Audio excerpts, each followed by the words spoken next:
Welcome, my dear students. In this session, we will be taking up ZAT 2024 Quant questions, Quant and DI questions to be precise. Total 28 questions were there as expected. Let us start the solutions. So the first question is, in a small college, students are allowed to take only one specialization. Traditionally, only two specializations are offered, science and arts. Students enrolled to specialize in science must take physics and mathematics subjects, while students enrolled to specialize in arts must take economics and political science subjects. So you can see how lengthy the passage is actually. Students enrolled in science are not allowed to take either economics or political science, while students enrolled in arts are not allowed to take either physics or mathematics. तो जो science में enrolled होंगे, they will be taking physics plus mathematics, and arts वाले will be taking economics and political science. That is what the scenario was in the college. But recently the college has started a third specialization that is called MATECO. MATECO, Math plus Eco, that requires students to take economics and mathematics. However, MATECO students would not be allowed to take either physics or political science. So they will have to take math as well as economics, and those two only. When the college opens this new specialization for the enrollment, it allows students originally enrolled in science or arts to switch to MATECO. From among the students originally enrolled in arts, so let us assume that in science there are X students that were originally enrolled, and in arts there were Y students, and now there is MATECO as well. So first statement is saying that from among the students originally enrolled in arts, 20 students switched to MATECO. So when 20 students switch to MATECO, now there is a 20 number in MATECO, और arts के student हो जाएंगे y-20, जबकि science के हैं x. And the question is saying this makes the number of science students twice the number of arts students, which implies that x is equal to 2 times of y-20, which is 2y-40. Now second statement is, after this, from among the students who originally enrolled in science, 45 students switch to MATECO. So अब science के student हो जाएंगे x-45. This is 20 plus 45. And arts के are y-20, and in this situation this makes the number of art students twice the number of science student, यानी कि y-20 in this case will be equal to 2 times x-45, and x is 2y-40, तो x को 2y-40 यहाँ पे replace कर देंगे, तो this will become 2 times 2y-40 minus 45, and that is equal to y-20. So this expression becomes y-20 is equal to 4y minus 170. So 3y will be equal to 150, and hence y will be equal to 50. And if y is equal to 50, तो यहाँ से x कितना आ जाएगा? x will be equal to 60. दो x की ज़रूरत नहीं है आंसर में, but still x will be equal to 60. In total, how many students from among those originally enrolled in science or arts are now taking economics? Now taking economics. Now in this question गलती होने का गुंजाइश कहाँ पे है? That you might directly answer 20 plus 45 is equal to 65, और option B mark करके चले आए हो, ठीक है. बट क्वेश्चन यहाँ पे क्या पूछ रहा है? How many students from among those originally enrolled in science और arts are now taking economics? So basically arts में जो स्टूडेंट्स हैं they are also taking economics, and मैटिको वाले they are also taking economics. So we have to add both of them. Arts में now they are y-20, so total हो जाएगा y-20 plus 65, which is y plus 45. y is 50, 50 plus 45, 95. या 65 मैटिको में और 30 arts में, they are total 95 which are taking economics. Is it clear? Next question पे चलते हैं. Question number 2. In a school the number of students in each class from class 1st to class 10th in that order are in an arithmetic progression. तो एक AP बन रहा है. Late us से class 1st में अगर a number of students हैं तो 10th में हो जाएंगे a plus 9d. 10 टर्म होगा. The total number of students from class 1st to class 5th is twice the total number of students from class 6th to class 10th. तो 1st to 5th का total number of student कितना होगा? 1st में होंगे a, 5th में होंगे a plus 4d, total हो जाएगा 2a plus 4d, that is the divide by 2, that is average, multiplied by 5, ठीक है, या n by 2 into sum of first and last term. So this will be 5 into 2a plus 4d, that is the sum of from 1st to 5th. और 6th में होंगे a plus 5d, और 10th में होंगे a plus 9d. So sum of 6 to 10th will be equal to 2a plus 14d that multiplied by 5. And we know कि total number class first to fifth का double है, यानी कि decreasing, अगर double आ रहा है इनिशियल टर्म्स का यानी कि डिक्रीजिंग एपी है हमारी, and this is equal to 2 times this value. 5 से 5 को कैंसिल कर दो, सो 2a प्लस 4d, इनफैक्ट ये 2 भी कैंसिल आउट हो जाएगा, इफेक्टिवली हमारा ये इक्वेशन बन जाएगा a प्लस 2d, ठीक है, 2 कैंसिल आउट कर दिया, and that is equal to 2a plus 14d. So that way a will be equal to minus 12d. That is our equation. Clear? Question is asking if the total number of students from class 1st to 4th is 462.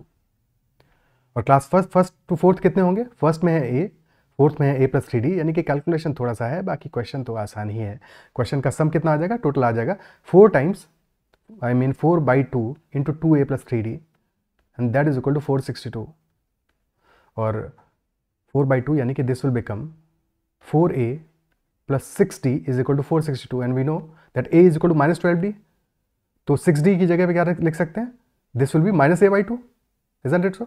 और या फिर a की जगह पे लिख दो, किसी भी एक वैल्यू को रिप्लेस कर दो, तो a is equal to minus 12d कर देंगे. This will be minus 48d plus 6d. So minus 42d is equal to 462. 11 times जाएगा तो d will be equal to minus 11. And if d is equal to minus 11, तो a will be equal to minus 12 into minus 11, which is 132. a 132, d minus 11. Question is asking how many students are there in class 6th. तो class 6 में होंगे a plus 5d, and that is equal to 132 minus 55, which is 100 minus 23. 77 will be our answer. Option D will be the answer. Clear? Okay. ठीक है, next question देखते हैं. A flight traveling to a destination 11,200 kilometers away was supposed to take off at 6:30 am, but due to bad weather, the departure of the flight got delayed by 3 hours. The pilot increased the average speed of the airplane by 100 km per hour from the initially planned average speed to reduce the overall delay to 1 hour. तो initially delay हो रहा था 3 hours का, यानी कि 6:30 की flight थी, तो 9:30 पे it departed at 9:30, तभी रेगुलर टाइम पे चलती, रेगुलर स्पीड पे चलती, तो रेगुलर टाइम तो नहीं, रेगुलर स्पीड से चलती, तो it would have taken 3 hours more than the schedule time. But pilot ने एवरेज स्पीड इंक्रीज की है 100 km per hour से, and that is why it got delayed by only 1 hour. So basically 2 hours got saved. So initially if total travel time was t and speed was x. In the second scenario, total travel time will be t minus 2 because 2 hours got saved due to the increase in speed, and speed is now x plus 100. और distance travel तो same है, तो t into x will be equal to t minus 2 into x plus 100, and that will also be equal to 11,200. But firstly focus on these two. So tx will be equal to t into x plus 100t minus 2x minus 200. So basically this whole will be equal to 0 because tx equal to tx plus something, that something must be 0. So 100t minus 2x will be equal to 200, or 50t minus x will be equal to 100. So from here x will be equal to 50t minus 100 या 50 into t minus 2. Is this clear? x will be equal to 50 into t minus 2. Replace कर देंगे original equation में. So original equation थी हमारी t into x is equal to 11200. Now x is 50 into t minus 2, तो 50 common आ गया हमारा, अंदर बचा t into t minus 2, and that is equal to 11200. 50 से कैंसिल किया, सो दिस विल बिकम 224. तो t into t minus 2 is 224, और basically this is 56 into 4. 56 is 7 into 8. Connect कर रहे हो उस तरह से, ठीक है, क्वाड्रेटिक बनाने की जरूरत नहीं है. 56 into 4 है, यानी कि one number will be 14, one will be 16, larger one will be 16. So t will be equal to 16, t minus 2 will be equal to 14. क्या ये कंपेयर कर पा रहे? 224 यानी कि 56 into 4. So that is why 7 और 8 यानी कि उनके मल्टीपल 14 और 16 होंगे, तो t will be equal to 16 in this case. t 16 आ गया, यहाँ से x की वैल्यू निकल आएगी हमारी, ठीक है, t is equal to 16 आ गया. सो x will be equal to 50 into 16 minus 2, 50 into 14, x will be equal to 700 kilometers. दोनों वैल्यूज हमें मिल गई. क्वेश्चन क्या पूछा है? Had the pilot increase the average speed by 350 km per hour from the initially planned average speed, when would have the flight reached its destination? ठीक है, तो कब ये डेस्टिनेशन पे पहुंचेगी अगर उसने स्पीड इंक्रीज की होती है 350 किलोमीटर पर आवर से. So we know 350 is half of 700. So basically distance same है. If the distance is same, in that case अगर हमारा स्पीड का रेशियो 2:3 है, बिकॉज इनिशियली स्पीड 700 है और 700 से 350 से इंक्रीज करती है, स्पीड का रेशियो 2:3 है, तो टाइम का रेशियो 3:2 हो जाएगा. और इनिशियली टाइम लग रहा है हमारा 16 यूनिट्स का, 16 आवर्स का. तो 2 units will be equal to 16 into 2/3 which is 32/3 which is 10 hours and 2/3 which is 40 minutes. 10 hour and 40 minutes. तो एक्चुअल टाइम होगा 9:30 पर फ्लाइट शुरू हुई है, 6:30 से 3 आवर्स के बाद में, तो 9:30 में we will add 10 hours 40 minutes additionally. तो दिस विल बिकम 10 + 9 19 और 70 यानी कि 20:10 विच इज 8:10 PM. तो that should be the answer. क्या ये बात समझ में आती है? क्या ये क्लियर होता है? ठीक है. अदरवाइज अगर डिस्टेंस सेम और ये सब चीज़ें नहीं समझ में आ रहा है तो डायरेक्टली इक्वेशन बना के कर लोगे. ओके कि इनिशियली उससे भी कर लोगे, कोई दिक्कत नहीं है. कि 700 की बजाय 350 इंक्रीज हो रहा है तो कितना टाइम लगेगा, ट्रैवल टाइम, बात एक ही है. बट रेशियो से करने में थोड़ा सा ज़्यादा आसानी लगता है और अच्छे क्वेश्चंस में फ़र्क पड़ता है इससे. तो ratio method you must understand. ठीक है. ओके, नेक्स्ट क्वेश्चन करते हैं. This is question number 3. Question number 4. Consider the equation log of x minus 2 on the base 5 is equal to 2 times log of 2x minus 4 on the base 25.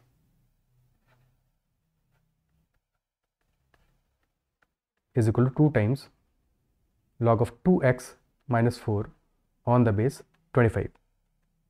ठीक है, easy question है log का.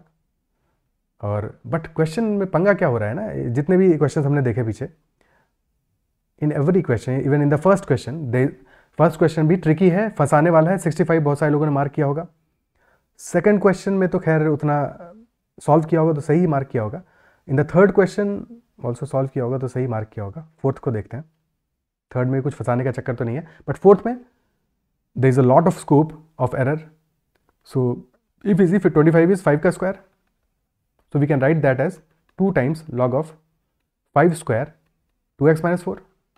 अब ये square को बाहर लेके जाएंगे तो क्योंकि बेस में है इसलिए बाहर जाकर डिवाइड बाई 2 हो जाएगा. so this will become 2/2 log of 2x minus 4 on the base 5 and that is equal to log of x minus 2 on the base 5. so base equal हो गया, 2/2 तो 1 ही हो गया, तो x minus 2 must be equal to 2x minus 4. so x will be equal to 2.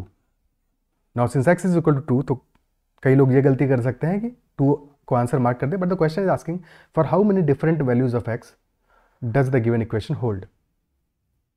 So some might have marked 1. The problem here is that x equal to 2 को अगर हम original equation में पुट करें तो equation becomes log of 2 minus 2 on the base 5 which is log of 0. log of 0 और log of 0 is not in the domain. it is not in the domain, it is undefined. ठीक है. So definitely answer हमारा होगा 0 solutions because this will not be a solution. ठीक है. x must be in the domain, तो x should be greater than 2. that is the first thing. Clear? Next question. Question number 5. The cost of running a movie theater is rupees 10,000 per day plus additional rupees 5,000 per show. तो per day का cost है 10,000 का और per show cost है 5,000 का. The theater has 200 seats. A new movie released on Friday. There were 3 shows where the ticket price was rupees 250 each for the first 2 shows and rupees 200 for the late night show. So there are 3 shows. For the first 2, the price is 250. For the last one, there is price rupees 200. And for all shows together, total occupancy was 80%. Clearly it is written total occupancy was 80%. What does that mean? कि total हमारे कितने हैं? 3 shows हैं. हर एक show में 200 tickets हैं, 200 tickets हैं. 3 into 200 यानी कि 600 टोटल पॉसिबिलिटी है, टोटल टिकट्स की. बट टोटल ऑक्यूपेंसी इज 80%, यानी कि टोटल 80% टिकट्स ही सेल आउट हुए हैं. That is what it means. तो 600 into 80%, that will become 600 into 4/5 which is 480 tickets sold. Now the question is, what is the maximum amount of profit possible? So for every show the additional cost is same. जो per day cost है वो तो है ही है, साथ में additional cost is also same for every show. Profit maximum कब होगा? When more number of tickets are sold for the show for which the ticket price is higher, और टिकट प्राइस हायर है हमारा ₹250 फॉर द फर्स्ट 2 शोज। तो इनकी जितने ज़्यादा ticket sold out होंगे उतना ज़्यादा बेनिफिट होगा थिएटर को। सो डेफिनेटली इफ पॉसिबल, भाई पहले 2 शोज में 200 टिकट्स हैं, मैक्सिमम 200 ही सेल हो सकते हैं, ठीक है। टोटल 480 हमें सेल करने हैं, तो अगर फर्स्ट 2 में हम 200 ही सेल कर दें, सारे के सारे सेल कर दें, और थर्ड वाले में 80 सेल करें, 480 हमारा समा जाएगा। एंड फॉर फर्स्ट 200 के लिए कितना रेवेन्यू आएगा, 200 × 250, and for the third one 80 × 200, so this will B 50K, and this will be 16K total, 116,000 is the total revenue collection, total ticket से revenue collection। और cost कितना है, cost is 10,000 plus 3 shows का 5K into 3, so 10 plus 15 25,000, so we'll subtract 116 minus 25, answer will be 91,000।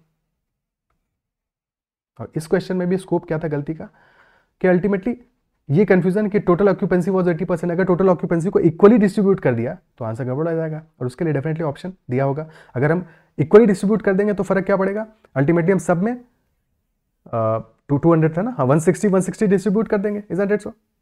तो अभी जो हमारा 80 250 में कन्वर्ट हुआ है एडिशनल, वो 200 में कन्वर्ट होगा, तो 4,000 रुपीज़ का लॉस हो जाएगा एक तरह से, या लेसर वैल्यू आएगी, यानी कि 87,000 उसके केस में वैल्यू आएगी, which is not the correct answer. Is it clear. और क्वेश्चन में कन्फ्यूजन बहुत सारा ये जो लैंग्वेज वाला है खूब रखा है, so that is why most probably this year the cut off will definitely be low for QADI, और जितना इजी लग रहा होगा करने के बाद में उतना सही नहीं हो रहे होंगे ultimately. Question number 6, FS Food Stall sells only chicken biryani if FS fixes a selling price of ₹160 per plate, 300 plates of biryani are sold। so अगर 160 पर प्लेट प्राइस है, price is ₹160, then total number of plates sold are 300, but for each increase in the selling price by ₹10 per plate, 10 fewer plates are sold। so if he just in case increases by 10 rupees, number of plates sold will be decreasing by 10। similarly for each decrease in the selling price by ₹10 per plate, 10 more plates are sold।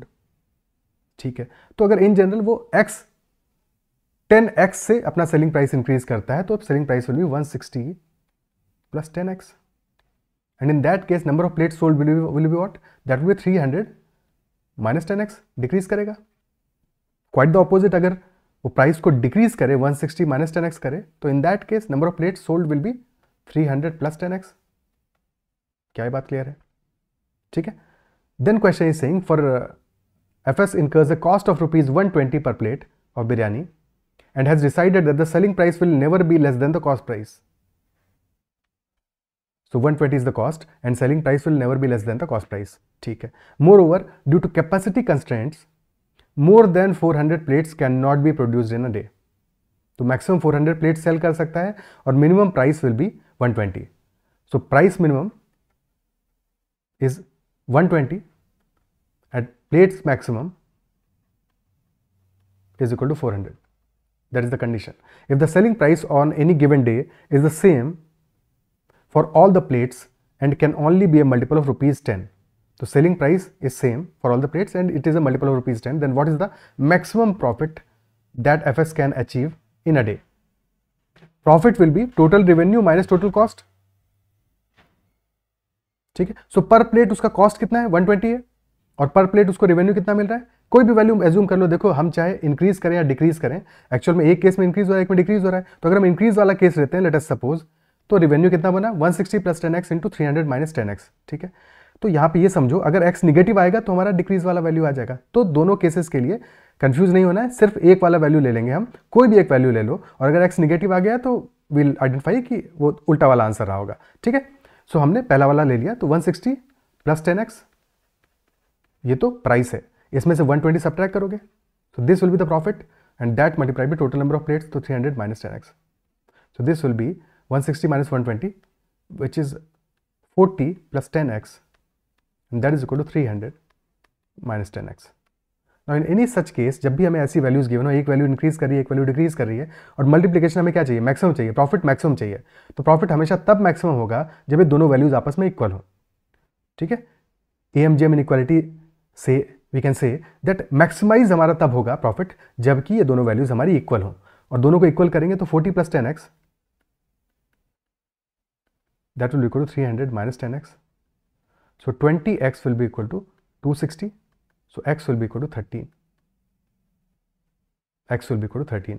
अब ये x equal to 13 अगर हम put करते हैं यहाँ पे इस equation में, तो क्या हमारा x equal to 13 सेटिस्फाई कर रहा है, यानी कि कंडीशंस को सेटिस्फाई कर रहा है कि नहीं कर रहा है, पहले ये चेक कर लेते हैं.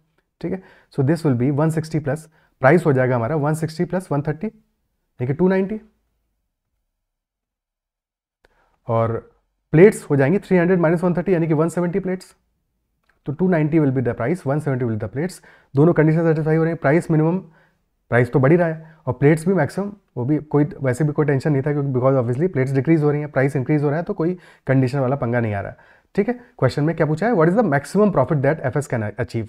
तो अगर ये दोनों चीजें हमारे x = 13 पुट करेंगे तो क्या वैल्यू आ जाएगा, this will be 40 + 130, 170 × 170, answer will be 170 का whole square, so that will be 28900. Clear है. ठीक है, ऑल्सो अगर हम इसको मल्टीप्लाई करते हैं, क्वाड्रेटिक बनाते हैं, वो भी देख लेते हैं. ठीक, क्वाड्रेटिक बनाएंगे अगर इसको, 14 × 300 will be 12,000, this is 12,000 minus 400x plus 3000x और माइनस 100x². ठीक है, सो दिस विल बिकम, 100 को कॉमन ले लो, अंदर बचा 120 माइनस एक सेकेंड प्लस आएगा, प्लस 2600 रहा था, 100 कॉमन ले लिया, प्लस 26x माइनस x². तो बेसिकली इस क्वाड्रेटिक को हमें मैक्सिमाइज करना है, और क्योंकि हमारा कोफिशिएंट x² का क्या -1 है, अगर x² का कोफिशिएंट -1 है तो हमारा जो क्वाड्रेटिक का ग्राफ बनेगा वो कुछ ऐसा बनेगा. और मैक्सिमम वैल्यू उसकी कहाँ पे आएगी, एट -b/2a, x = -b/2a. और -b/2a क्या होगा, दिस इज इक्वेशन क्या है, -x² प्लस 26x प्लस 120. ठीक है, तो b हमारा है 26 और a है -1, तो -b/2a क्या हो जाएगा, माइनस ऑफ, एक सेकेंड कहाँ लिखें, x = -b/2a, तो माइनस इंटू 26 अपॉन -2. ठीक है, बिकॉज a इज -1, तो दिस विल बी, एक सेकेंड, हाँ -2 आ जाएगा, तो the x will be equal to 13. तो यहाँ से भी आ रहा है. ठीक है, बट इतना करने की जरूरत नहीं है, जब हमें स्ट्रेट अवे पता है कि दोनों वैल्यूज इक्वल होनी चाहिए और सारे कंस्ट्रेंट्स जो हमारे फुलफिल होने चाहिए, तो स्ट्रेट अवे आंसर आ रहा है. तो क्वाड्रेटिक बना के फिर आगे बढ़ने की कोई जरूरत नहीं है. क्लियर है. नेक्स्ट क्वेश्चन करते हैं. Next is question number 7. A farmer has a triangular plot of land. One side of the plot, henceforth called the base, is 300 feet long and the other two sides are equal. तो there is a isosceles triangle. Base is 300 feet, other two sides are equal. Diagram बनाते हैं इसका.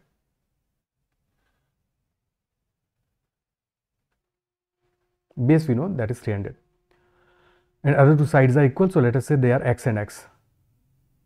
The perpendicular distance from the corner of the plot where the two equal sides meet, which is this point, and from here perpendicular distance थोड़ा सा tilted बन गया, but समझ लेना. ठीक है, to the base is 200 feet, तो this is 200 and if this is 200, this becomes 150. Right angle triangle है कि नहीं. ठीक है, राइट एंगल ट्रायंगल है. दिस इज 200, दिस इज 150, 3:4 का रेशियो आ रहा है, तो definitely x will be equal to 5. 3 4 5 का ट्रायंगल है, पाइथागोरियन ट्रिपलेट है. ठीक है, 3 4 5 250 आ गया x हमारा. To counter the adverse effect of the climate change, the farmer wants to dig a circular pond. He plans that half of the circular area, very important, half of the circular area will be inside the triangular plot and the other half will be outside, which he will purchase at the market rate from his neighbor. तो आधा circle अंदर रहेगा, आधा बाहर रहेगा, और अगर आधा सर्कल अंदर है, आधा बाहर रहने वाला है, so what does that imply. Anyway, आगे की कंडीशंस पढ़ लेते हैं. ठीक है, diameter of the circular plot is entirely contained in the base. Obviously ये होगा, बिकॉज अगर आधा में अंदर रखना है, सर्कल आधा बाहर रखना है, तो डायमीटर किसी ना किसी लाइन पे तो लाई करना था, तभी तो आधा बाहर होगा, एग्जैक्टली आधा अंदर होगा, इजंट इट सो. और वो डायमीटर हमारा बेस पे लाई करेगा. And the circumference of the pond touches the two equal sides of the triangle from inside, so that is also a condition. ठीक है, बनाते हैं डायग्राम इसका. सो कुछ ऐसा बनेगा. ठीक है, कुछ टच करा देते हैं इसको, टच ही हो जाए.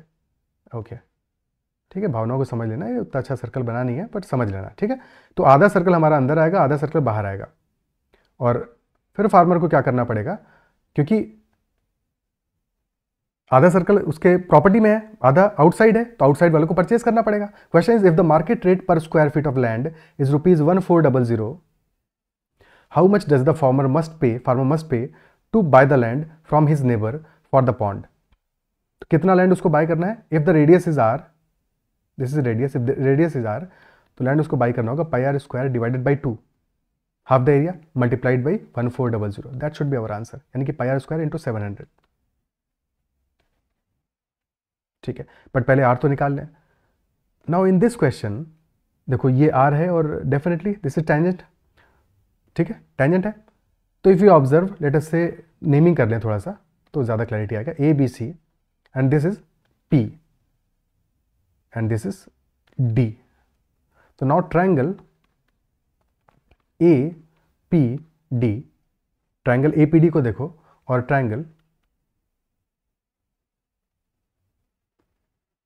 ए बी डी को देखो। ठीक है, ए पी डी हो गया, ए डी बी को देखो। In both these triangles aren't they similar triangles? Think about it.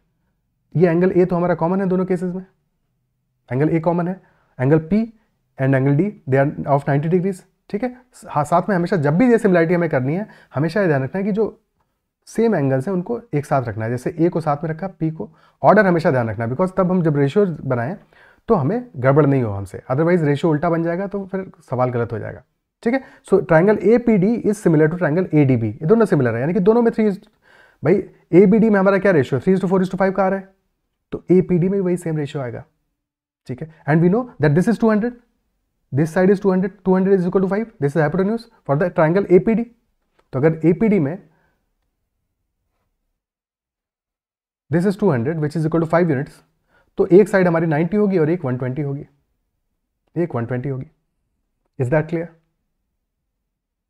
Sorry, 90 120 नहीं होगी, 120 एंड 160 होगी, एक 120 होगी, एक 160 होगी। So probability is that this is 160 and if this is 160 this will B 90, और ये 90 आ रहा है। क्लियर है? Is that clear? ठीक है, तो 160 हो गया, 90 हो गया, सॉरी ये 90 नहीं आ रहा है, ये 120 आ रहा है, क्यों बार बार 90 120 में कंफ्यूज कर रहा हूँ। ठीक है, तो 160 इज दैट साइड, 120 हमारा रेडियस आ गया और 90 बचा हुआ बच गया, मतलब सारी की कंडीशन हमारी सेटिस्फाई हो गई। बिकॉज 90 ये आना इसलिए इंपॉर्टेंट है वेरीफाई करने के लिए, if this is 90, this is 120, this is 150, तो यहाँ भी 3 4 5 बनेगा। ट्रायंगल बी पी डी भी सिमिलर ट्रायंगल होगा ट्रायंगल ए डी बी से। ठीक है, बट बी पी डी का हमें क्वेश्चन में जरूरत नहीं है, हमारा काम हो गया, हमें रेडियस मिल गई है, तो answer will B 22/7 which is pi into radius is 120, तो 120 इंटू 120 इंटू 700। ठीक है, 700 कहाँ से है? 1400 डिवाइड बाई 2 किया इसलिए। ठीक है, तो 7 से 7 गया, so this becomes 22 into how many zeros? 4 zeros, 12 into 12 144 and 4 zeros. So ये आंसर क्लियरली कितना आने वाला है? 22 4 जा 88, 8 आया, 8 is carry, 22 4 जा 88 and 8 96, 9 31, 3 1 6 8 and then 4 times 0. So answer will be option A. यहाँ पे गलती होने का स्कोप क्या है कि अगर लास्ट में तुमने डबल इसका मार्क कर दिया, ऑप्शन 3 मार्क कर दिया, बिकॉज डिवाइड बाई 2 नहीं किया, तो गड़बड़ हो सकता है। हालांकि होना नहीं चाहिए वो गलती, बट स्टिल एग्जाम में हो जाती हैं बहुत सारी ऐसी गलतियाँ जो ऐसे नहीं होती ज़िंदगी में।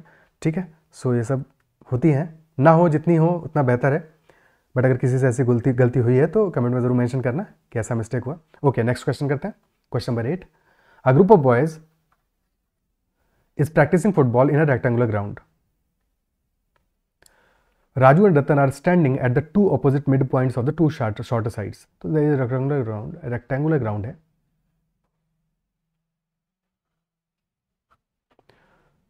Two opposite midpoints of the shorter sides. ठीक है, तो एक साइड पे राजू है, एक पे रतन है। Raju has the ball, who passes it to Rivu, who is standing somewhere on one of the longer sides. ठीक है, let us say this is Rivu. So Raju passes the ball to Rivu. Rivu holds the ball for 3 seconds and passes it to Ratan. So जितने भी time में review के पास गई होगी, she also holds it for 3 more seconds. Ratan holds the ball for 2 seconds. ठीक है, and passes it to Raju. So basically this is the process from Raju to Rivu, from Rivu to Ratan, and then from Ratan to Raju. The path of the ball from Raju to Rivu makes a right angle with the path of the ball from Rivu to Ratan. So this angle is 90 degrees. The speed of the ball whenever passed is always 10 meter per second. ठीक है, and the ball always moves on straight lines along the ground. That is fine. We have to consider the problem of computing the following. How many seconds does it take? ठीक है, दोनों condition से पहले question पढ़ लेते हैं. How many seconds does it take for Raju to get the ball back since he passed it to Rivu? So basically हमें पूरा एक साइकिल कंप्लीट होने में कितना टाइम लगा, that is what our requirement. वो हमें समहाउ आंसर फाइंड आउट करना है. And we have to consider the following two pieces of information. First information is the dimension of the ground is 80/40, 80/50. तो अगर 80/50 हमारा डायमेंशन है ground का, then we know कि longer side is 80 and shorter side is 50. सो अगर shorter side 50 and Raju और रतन तो mid point पे खड़े हैं, so this will be 25. This will be 25.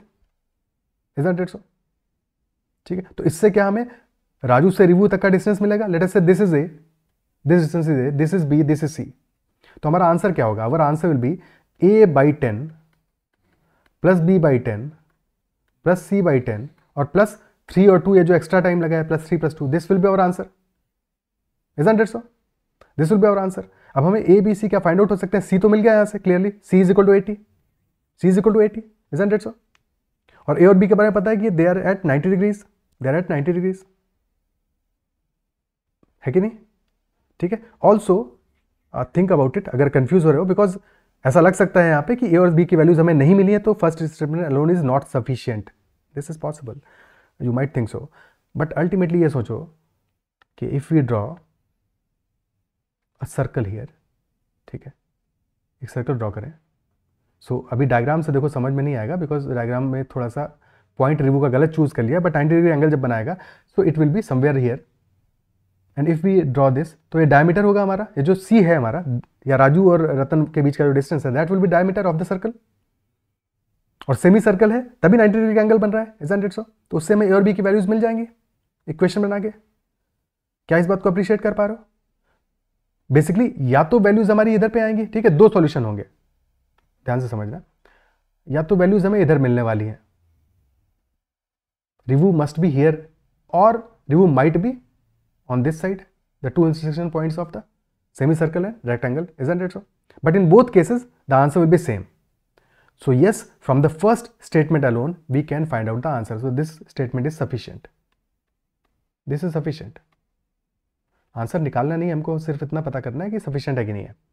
Second statement, area of the triangle formed by Raju, Rivu and Ratan is 1000 square meters.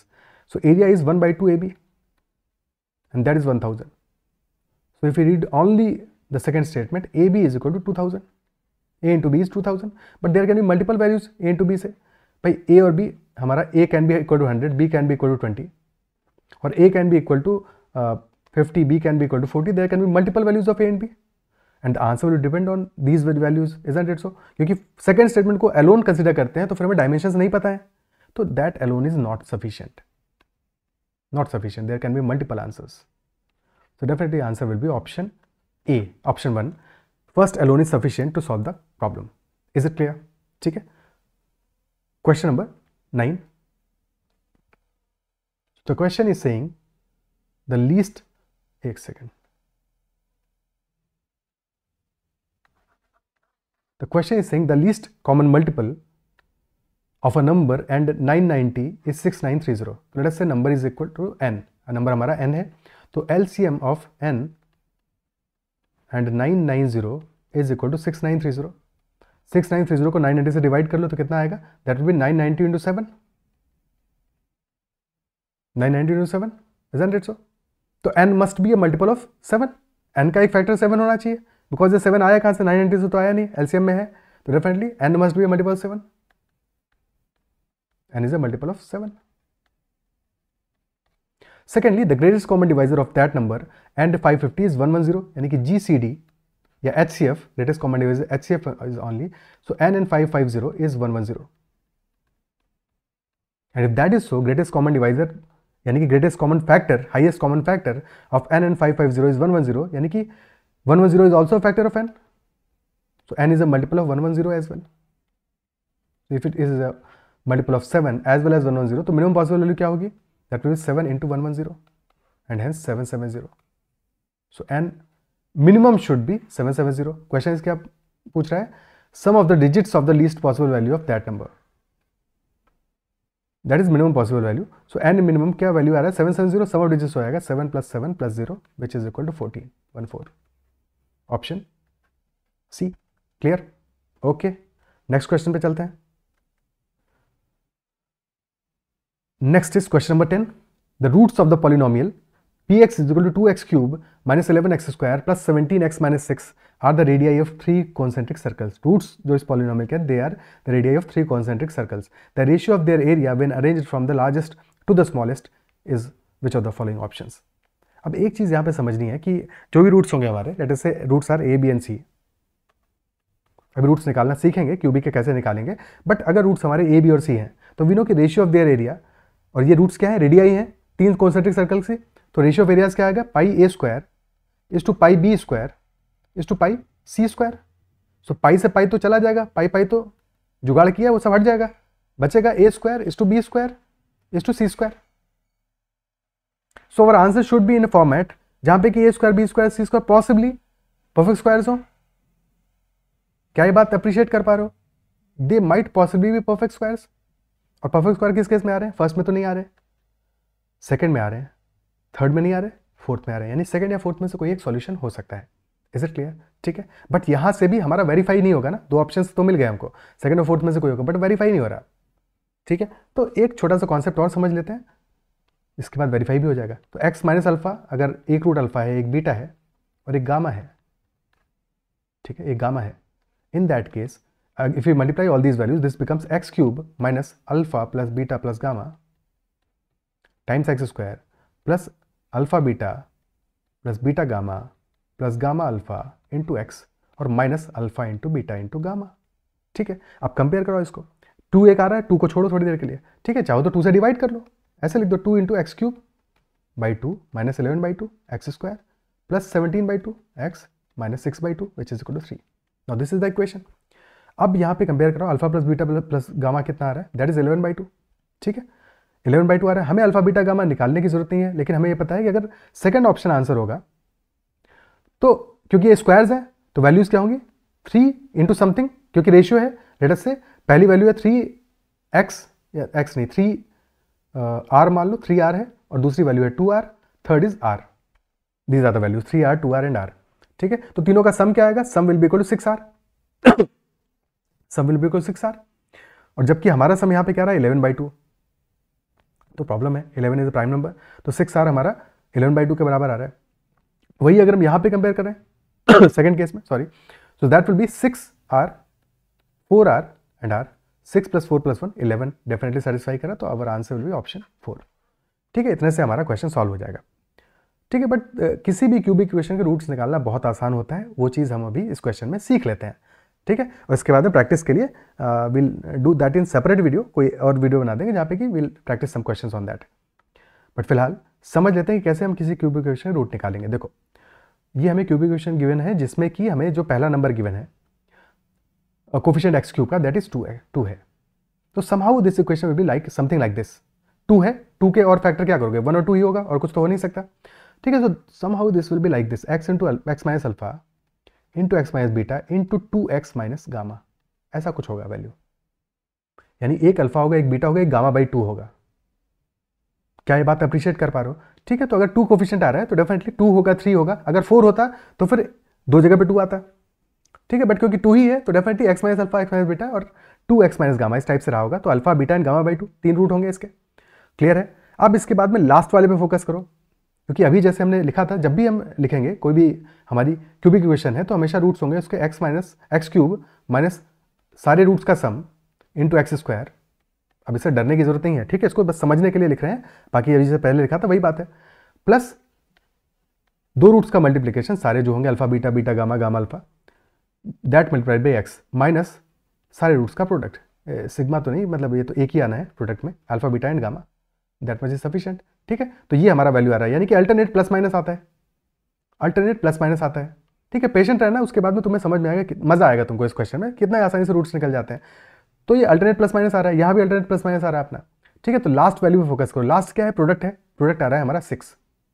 Product is equal to 6, और in fact 2 start में भी आ रहा है, 2 से डिवाइड कर दो उसको, और ना भी डिवाइड करो तो भी कोई दिक्कत नहीं है, पर 2 से डिवाइड करोगे तो अब क्या मिलेगा हमको, alpha beta gamma that is equal to 3, that is equal to 3। तो जो भी हमारे प्रोडक्ट्स होंगे वो 3 के फैक्टर होंगे, वो 3 के फैक्टर होंगे। अब तुम्हारे पास वैल्यूज बहुत कम है, 3 के फैक्टर है, यानी 1 2 3 या -1 -2 -3, इनमें से ही फैक्टर्स होने वाले हैं। Is it clear? क्या इस बात को अप्रिशिएट कर पा रहे हो? ठीक है। हाँ, बाकी जो 2x³ आ रहा है उसकी वजह से कोई फैक्टर 1/2 भी होगा, पर उसकी टेंशन नहीं लेनी है, पहले पहला फैक्टर तो निकालो। ठीक है, पहला फैक्टर तो निकालो। तो यहाँ पे क्या 1 सेटिस्फाई कर रहा है? क्लियरली देखो ना, 2 + 17 19 एंड दिस इज 17, तो 1 तो सेटिस्फाई नहीं कर रहा है, 2 कर रहा है क्या? 2 पे this will be 2 × 8 16 -44 + 34 and -6, so yes this is 50 - 50, this is equal to 0, तो x इक्वल टू 2 इसको सेटिस्फाई कर रहा है। क्लियर है? सो 2x³ - 11x² + 17x - 6 डेफिनेटली इसको x - 2 सेटिस्फाई कर रहा है। x - 2 will be one of the expressions. Clear है? अब क्योंकि 3 भी आ रहा है साथ में, तो देयर आर चांसेस कि 3 भी सेटिस्फाई करेगा इसको, देयर आर चांसेस कि 3 भी इसको सेटिस्फाई करेगा। ठीक है, अब चाहो तो देख लो x इक्वल टू 3 उसको पुट करके, क्योंकि सम हमारा पॉजिटिव आ रहा है, सम आ रहा है 11/2 विच इज 5.5। ठीक है, तो एक वैल्यू 2 आ गई, एक 3 आएगी, एक हाफ आएगी, पॉसिबली चेक कर लेता है। जैसे तुम 3 इसमें पुट करोगे तो दिस विल बिकम 54 - 99 + 51 - 6, और इससे घबराना नहीं है, this is 105, yes this is also equal to 0, तो अगला आ गया x - 3 and next will be 2x - 1। सो ये सारे के सारे रूट्स हमारे आ गए, और इसके बाद को तो कोई दिक्कत नहीं है। ठीक है ना, एक 3 आ रहा है, एक 2 आ रहा है, एक 1/2 आ रहा है, स्क्वायर करोगे, स्क्वायर करने से पहले 2 से मल्टीप्लाई कर दो, आंसर हमारा डी आ जाएगा। क्लियर? ठीक है, तो ये चीज़ भी पता होनी चाहिए कि तुम, और थोड़े क्वेश्चन हम प्रैक्टिस करेंगे तो उसके बाद में ये चीज़ें बहुत आसानी से हमें समझ में आना स्टार्ट हो जाएगा। क्या इस बात को अप्रिशिएट कर पा रहे हो? ठीक है, ये चीज़ें सीखना हमारे लिए ज़रूरी है, क्योंकि एग्जाम में अगर इस तरह के क्वेश्चन आ रहे हैं तो हमें पता होना चाहिए कि कैसे हम क्योंकि क्वेश्चन के रूट निकालेंगे, अगर अब तक नहीं पता है तो। नेक्स्ट क्वेश्चन करते हैं, question number 11। Question number 11 is, a local restaurant has 16 vegetarian items and 16 vegetarian items हैं और 9 non-vegetarian items हैं in their menu. Some items contain gluten while the rest are gluten free. कुछ में तो gluten है but rest are gluten free. gluten किस में होता है? आटे में होता है, wheat में होता है। ठीक है, that is not important for this question but you should know. One evening, Rohit and his friends went to the restaurant. They planned to choose 2 different vegetarian items and 3 different non-vegetarian items. तो रोहित के जो friends हैं, Rohit and his friends, they chose 2 vegetarian items and 3 non-vegetarian items. That is the first thing. एक second, थोड़ा सा cut रहा है ये। So Rohit and his friends chose 2 vegetarian and 3 non-vegetarian items. Next, later Bela and her friends also went to the same restaurant. They planned to choose 2 different vegetarian items and 1 non-vegetarian item only from the gluten-free options. So Bela and her friends chose 2 vegetarian items and 1 non-vegetarian item, but these are gluten-free. These are gluten-free. ठीक है, vegetarian as well as non vegetarian. और different यहाँ पे रोहित वालों से different के लिए नहीं है, डिफरेंट इज कि ये दोनों जो वेजिटेरियन आइटम चूज किए वो दोनों डिफरेंट थे। ठीक है, ओके, सो वहाँ कंफ्यूज नहीं होना है गलती से भी, ऊपर भी डिफरेंट लिखा हुआ है। The number of items combinations that Rohit and his friends could choose from given their plan was 12 times the number of item combination that Bella and her friends could choose from. How many menu items contain gluten? तो यहाँ पे क्या करना है, रोहित जितने items choose करने का उसका पॉसिबिलिटी था, यानी नंबर ऑफ वेज था, और बेला के पास जितना पॉसिबिलिटी था, रोहित का के पास possibility was 12 times of that. तो रोहित को वेजिटेरियन आइटम्स में वेजिटेरियन चूज करने, 2 वेजिटेरियन चूज करने 16 में से, number of veg will be 16C2। Similarly for non vegetarian this will be 9C3। और बेला के लिए that option will be number of gluten जितने होंगे, sorry number of gluten free जितने होंगे, लेट अस से ग्लूटेन वाले, बिकॉज हमसे क्वेश्चन में पूछा है एंड में ग्लूटेन वाले कितने आइटम्स थे, लेट अस अज्यूम कि x हैं वेजिटेरियन आइटम्स में से ग्लूटेन वाले, x वेजिटेरियन है ग्लूटेन वाले, and y are non-vegetarian items with gluten. So since Bella is choosing gluten-free items, so she will be choosing from 16 minus x 2 items and from 9 minus y 1 item, okay ठीक है, and this is equal to 12 times this value. लिखते हैं values को, 16 into 15 by 2 into 9 into 8 into 7 by 3 into 2, that is equal to 12। In fact इसको simplify करके लिखते ज़्यादा बेहतर था, ठीक है कोई बात नहीं। तो 12 इंटू 16 माइनस एक्स सी 2 है, तो पहला वैल्यू आएगा 16 माइनस एक्स, फिर आएगा 16 माइनस एक्स माइनस 1 आएगा, so that will be 15 minus x divided by 2 into 9 minus y. ये तो ऐसा कैसा ही आएगा, ठीक है।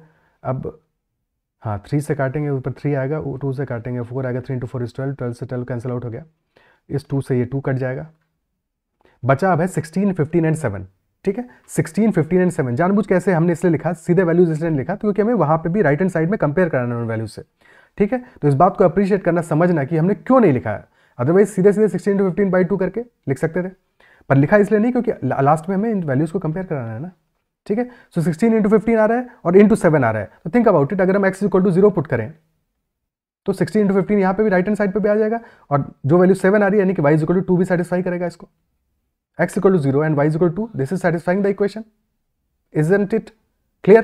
क्लियर है, ठीक है। सेकंड केस क्या हो सकता है कि अगर हम x इक्वल टू 1 पुट करें तो ये वैल्यू राइट हैंड साइड पे क्या आ जाएगी, that will be, this will be 16 minus x यानी कि 15, और next value will be 15 minus x यानी कि 14, 15 टू 14, और फिर y इज इक्वल टू अगर हम पुट करें यहाँ पे 15 14 आ गया, 15 तो आ गया, 14 की जगह पे यहाँ पे 7 आ रहा है, 7 आ रहा है, ठीक है। और 7 इंटू 2, अगर 16 में से 2 ले लें तो बचेगा वहाँ पे 8, यानी कि y इज इक्वल टू 1 ले लें, तो ये सेकंड तब भी ये सेटिस्फाई कर रहा है, x equal to 1 y equal to 2 या x equal to 0 y equal to 2, दो सॉल्यूशन मिल रहे हैं हमको यहाँ पे। बट हमसे क्वेश्चन क्या पूछा, how many menu items contain gluten, total items दोनों ही केसेस में 2 है, टोटल तो दोनों ही केसेस में 2 है, तो our answer will be option B. वैसे भी यहाँ पे जो ऑप्शन दिए हैं उससे कोई भी एक तुम्हारा सॉल्यूशन अगर निकल गया होता तो सीधे सीधे हम 2 मार्क कर देते। क्लियर है, ठीक है, अप्रिशिएट कर पा रहे हो? और अगर सेशन में पसंद आ रहा है, चीज़ें समझ में आ रही है, तो डेफिनेटली सेशन को लाइक करना है, और अगर चैनल को अब तक सब्सक्राइब नहीं किया तो जरूर कर लीजिएगा। ओके, नेक्स्ट क्वेश्चन करते हैं, question number 12। Question number 12 is saying, consider, we have to consider the system of 2 linear equations. First is 3x plus 21y, बहुत ही बढ़िया सवाल है, 3x plus 21y plus p and that is equal to 0, and second is qx plus ry minus 7 and that is also equal to 0, where p, q and r are real numbers. Which of the following statements definitely contradicts the fact that the lines represented by the two equations are coinciding? हमें एक statement निकालना है, because एक ही ऐसा answer होगा which is contradicting the fact that the lines represented by the two equations are coinciding. I mean, in 4 other cases we can make these lines coinciding. अगर दोनों lines coincide कर रही हैं यानी कि सेम लाइन्स है, same equation है, अगर सेम इक्वेशन है तो कोफिशिएंट्स का जो रेशियो है वो सेम होगा, ठीक है। अगर दोनों लाइन्स कोइंसाइड कर रही हैं यानी कि सेम लाइन्स हैं, सेम ही इक्वेशन लाइन्स का, and in that case ratio will be same, so 3 upon this is q, 9 नहीं है, ठीक है, 3 upon q and that is equal to 21 upon r and that is equal to p upon -7, p upon -7। एक चीज जो हम यहाँ से ऑब्जर्व कर सकते हैं स्ट्रेट अवे कि वी नो की जो तीसरा रेशियो है वो हमारा निगेटिव आ रहा है, तो बाकी रेशियो भी निगेटिव आने चाहिए, इजंट इट सो? और या फिर वो तीसरा वाला पॉजिटिव हो जाए। पहला केस तो ये बनेगा कि क्योंकि तीसरा रेशियो हमारा निगेटिव आ रहा है, यानी कि अगर थर्ड रेशियो निगेटिव आ रहा है वो तब आएगा निगेटिव जबकि p पॉजिटिव होगा, तो अगर p पॉजिटिव होगा तो q और r को निगेटिव होना पड़ेगा, यानी कि if p is greater than 0 then q and r should be less than 0। Second case, if p is less than 0 यानी कि p भी निगेटिव होगा तो रेशियो पॉजिटिव हो जाएगा, उस केस में q and r both should be greater than 0। ये तो पहली चीज है, तो लिखा है p and q must have opposite signs, so yes that is true, because in any case अगर p पॉजिटिव होगा q निगेटिव होगा, अदरवाइज तो definitely this is not contradicting, तो ये आंसर नहीं होगा। आंसर वो होगा जो कॉन्ट्रडिक्ट करेगा। Option B is saying the smallest among p, q and r is r, the largest among p, q and r is q। तो इसके लिए अभी केसेस को कंसीडर करेंगे, पहले बाकी ऑप्शन को देख लेते हैं। r and q must have same science, so yes that is also true, this will not be the answer. And p can not B 0, p can not B 0 definitely true है, because p 0 हो जाएगा तो problem आ जाएगी हमारे लिए, 0 upon -7 हो जाएगा, फिर रेशियो बराबर कैसे करोगे, नहीं कर पाओगे, पॉसिबल ही नहीं हो पाएगा, तो definitely this is also not the answer because this is true. अब बचे हमारे पास 2 और 3, तो इसके लिए हमें कंपेयर कराना पड़ेगा कि स्मॉलेस्ट कौन सा होगा, लार्जेस्ट कौन सा होगा, क्या इसमें हम कुछ फंसा सकते हैं, ठीक है। तो हमारा पहला केस बना है जबकि q and r are less than 0 and p is greater than 0। Now think about it, जब p हमारा पॉजिटिव है, जब p पॉजिटिव है और q और r निगेटिव है, ठीक है, तो वैल्यूज कोई भी एक वैल्यू रख के देख लो। तो लेट अस से हमने रख दिया values 3 upon -3 and that is equal 21 upon -21, क्योंकि निगेटिव वैल्यूज है, क्यू और आर निगेटिव होगा, तो ज़्यादा बड़ा वैल्यू कौन सा आ रहा है, क्यू या r. -3 is definitely greater than -21, यानी कि q is greater than r in this case, rather in any case, is that it so. तो हमारा क्यू और आर का कोई भी वैल्यू क्यों ना हो, जब निगेटिव वैल्यूज होंगी तो q will be greater than r. Q r से बड़ा होगा, बट दोनों निगेटिव हैं, दोनों निगेटिव हैं, ठीक है। क्यू आर से तो बड़ा है, बट क्योंकि दोनों निगेटिव हैं इसलिए डेफिनेटली ये दोनों किससे छोटे होंगे, both will be smaller than P, तो P will be the largest. ये तब है जब Q and are are less than 0 and P is greater than 0। In that case ये ऑर्डर बनेगा हमारा, P is the greater than Q greater than R, that is for sure. ये first case है हमारा। सेकेंड केस तब होगा when Q and are are positive. अगर Q और आर हमारे पॉजिटिव हैं, पी निगेटिव है, तो P will be the smallest, क्योंकि पी निगेटिव है, सबसे छोटा वैल्यू होगा। और क्यू और आर में कौन बड़ा होगा, डेफिनेटली आर बड़ा होगा। आर बड़ा होगा क्योंकि पॉजिटिव वैल्यू है और 21 से रेशियो में आ रहा है, ठीक है। सो इस केस में r will be greater than q and q will be greater than p because p is negative. तो सेकेंड केस में हमारा ये ऑर्डर बनेगा when Q and are are greater than 0 and P is less than 0। बहुत ही अच्छा और समझने वाला सवाल है, फंसाने वाला सवाल है, टाइम टेकिंग क्वेश्चन है। Time taking in the sense कि अटक जाओगे क्योंकि और ऑप्शन मार्क कर दोगे, ठीक है, या फिर नेगेटिव वाला केस कंसिडर नहीं करोगे तो गड़बड़ कर दोगे। अब हम दोनों ऑप्शंस को फिर से रीड करते हैं, सेकंड और थर्ड को। सेकंड कह रहा है smallest among p q and r is r. तो पी क्यू आर में स्मॉलेस्ट कौन सा है, आर है, लेकिन वो किस केस में है, पहले वाले केस में है, ठीक है। सेकंड वाले केस में लार्जेस्ट है। तो क्या ये कॉन्ट्रडिक्ट कर रहा है, थिंक अबाउट इट, क्या ये कॉन्ट्रडिक्ट कर रहा है, नहीं कर रहा है। इसलिए नहीं कर रहा है क्योंकि एक केस में तो स्मॉलेस्ट है ना। तो अगर स्मॉलेस्ट होता है पी क्यू आर में r, which is in case when Q and are are negative, then even in that case it is possible that two lines can still coincide। तो सेकंड वाला case तो possible है, तो ये answer नहीं होगा, ये कॉन्ट्रडिक्ट नहीं कर रहा है, यहाँ पे हमारे पास पॉसिबिलिटी आ रही है, पॉसिबल है। थर्ड कह रहा है the largest among p q and r is Q.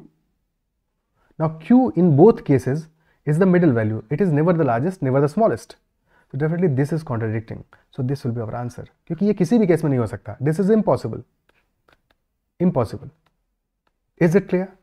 क्योंकि ऐसे जो लैंग्वेज है ना ये फंसाने वाला, ये बहुत बार बच्चों को कंफ्यूज करता है और उसमें गड़बड़ करते हो आंसर। क्लियर हो रहा है, ठीक है। नेक्स्ट क्वेश्चन करते हैं, question number 13। Consider a 4 digit number of the form AABB, ABBB, not AABB, ABBB, ठीक है। तो A then 3 times B। First digit is A and A is positive and the last 3 digits are all B। Obviously A positive होना पड़ेगा, positive नहीं होगा तो 4 digit number नहीं बनेगा ना फिर, ठीक है। So we can write this as 1000 times A, क्योंकि प्लेस वैल्यू 1000 है A का, plus 100 times B plus 10 times B plus B, which will become 1000 times A plus 111 times B। Now 111 is an interesting number. This is 37 into 3. Okay. Question क्या है? Which of the following conditions is both necessary and sufficient? This is also a very tricky question. फंसाने वाला सवाल है। अगर necessary और sufficient condition का मतलब नहीं समझोगे या उसको अप्लाई नहीं कर पाओगे तो क्वेश्चन को गलत कर दोगे। To ensure that the 4-digit number is divisible by A. 4-digit number is divisible by A. तो अगर 4-digit number को A से divisible होना है, यानी कि 1000A plus 111B, that should be divisible by A. That should be divisible by A, and we know that 1000A तो पक्का divisible by A है, इसको तो चेक करने की जरूरत नहीं है। So definitely 111B, which is 37 into 3B, this should be divisible by A, तभी तो काम चलेगा हमारा। 1000A तो divisible हो गया, but 111B अगर divisible नहीं होगा तो भी तो काम नहीं चलेगा। तो ये this should be divisible by A, and we know since A is a single digit number और 37 एक प्राइम नंबर है, तो क्या 37 का फैक्टर हो सकता है? थिंक अबाउट इट, नहीं हो सकता, डेफिनेटली नहीं हो सकता है। तो डेफिनेटली यहां से हमें क्या कंक्लूजन ड्रॉ हुआ कि 3B must be divisible by A।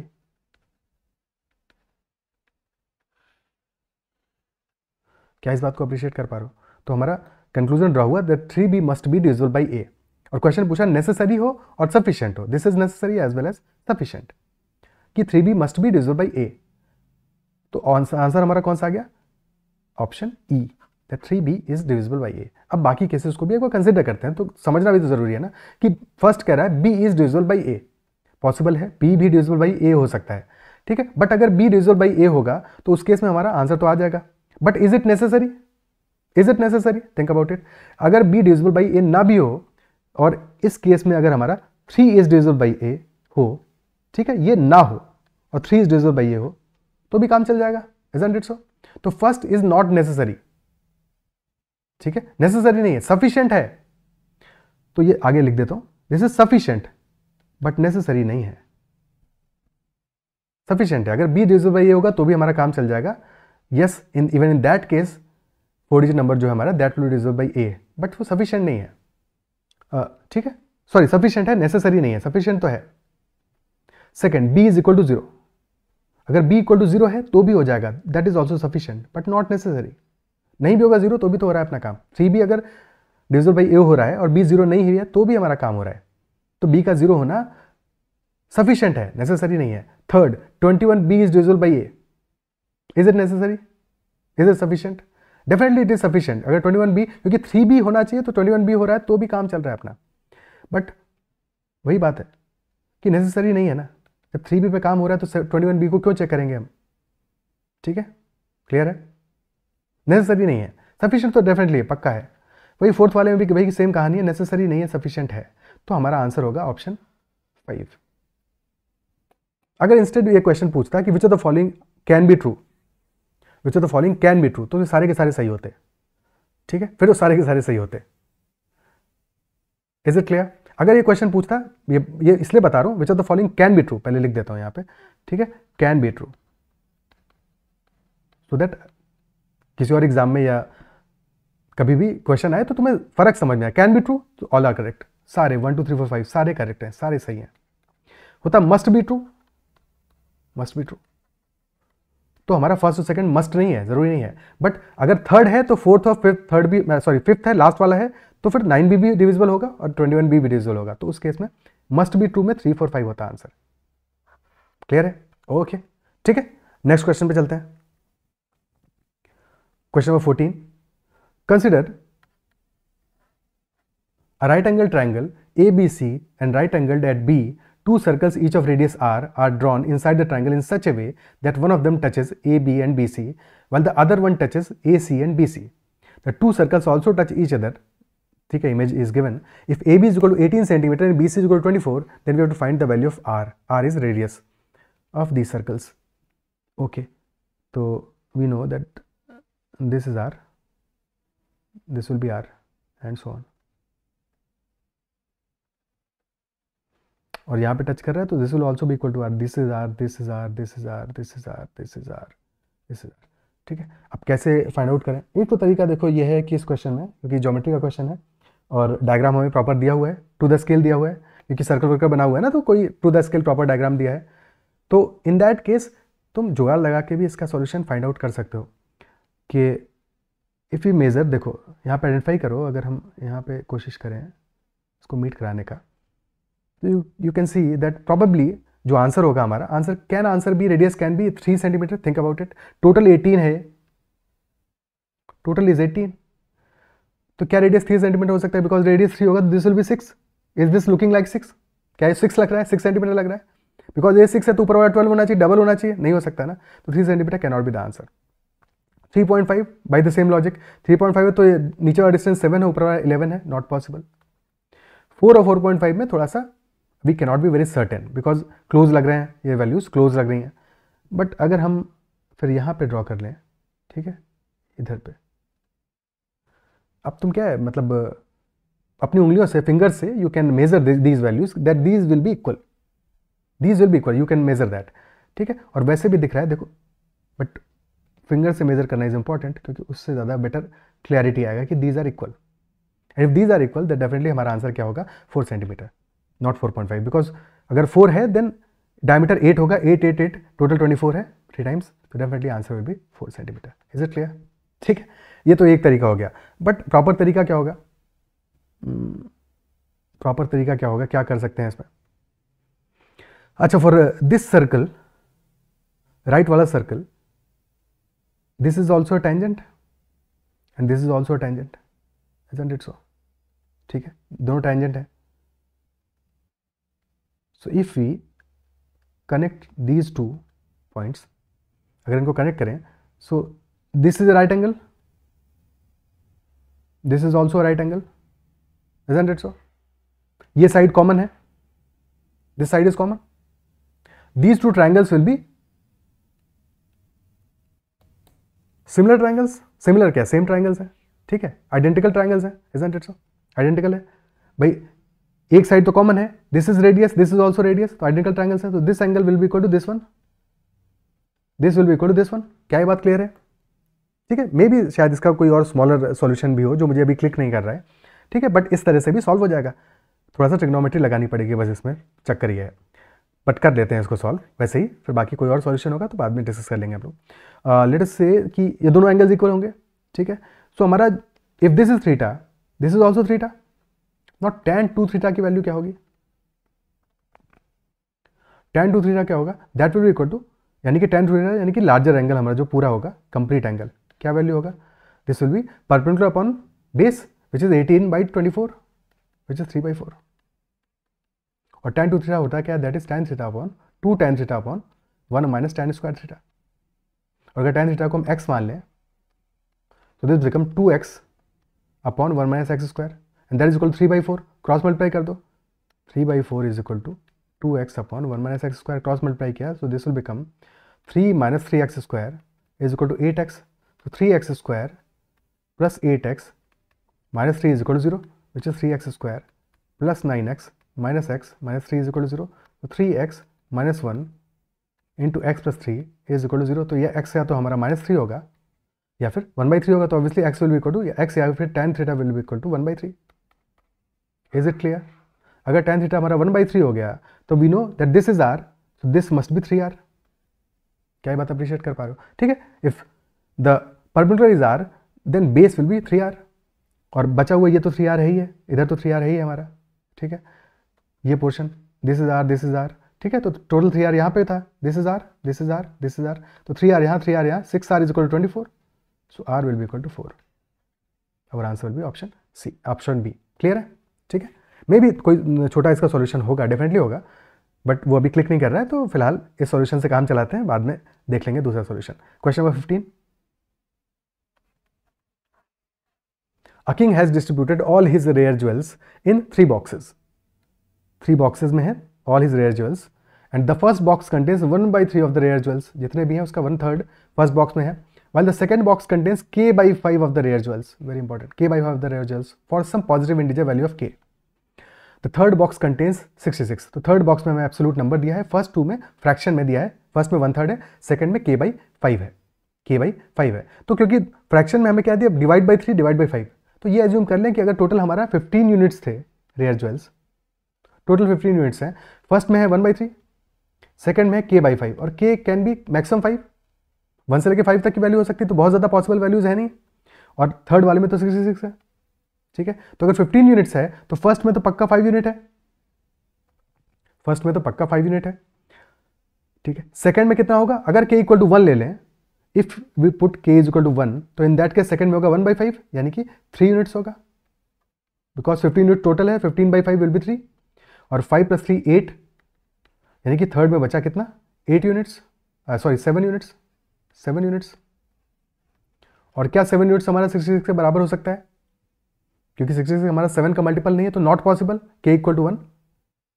नहीं हो सकता केस, k इक्वल टू 2 ले लें, फर्स्ट में तो 5 यूनिट है, सेकंड में हो जाएगा 6 यूनिट्स, डबल हो जाएगा, क्योंकि 2/5 हो जाएगा, 2/5 हो जाएगा, ठीक है, और फिर थर्ड में बचा 5 + 6 13, यानी कि थर्ड में बचा 2 यूनिट्स,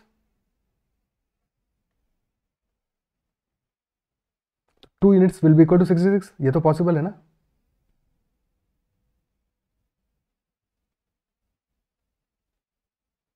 एक सेकंड, कुछ गड़बड़ किया क्या, फर्स्ट में तो 5 है, ठीक है, सेकंड में होगा 6, 11 है, हो गया ना, 4 आएगा यहाँ पे, 4 आएगा,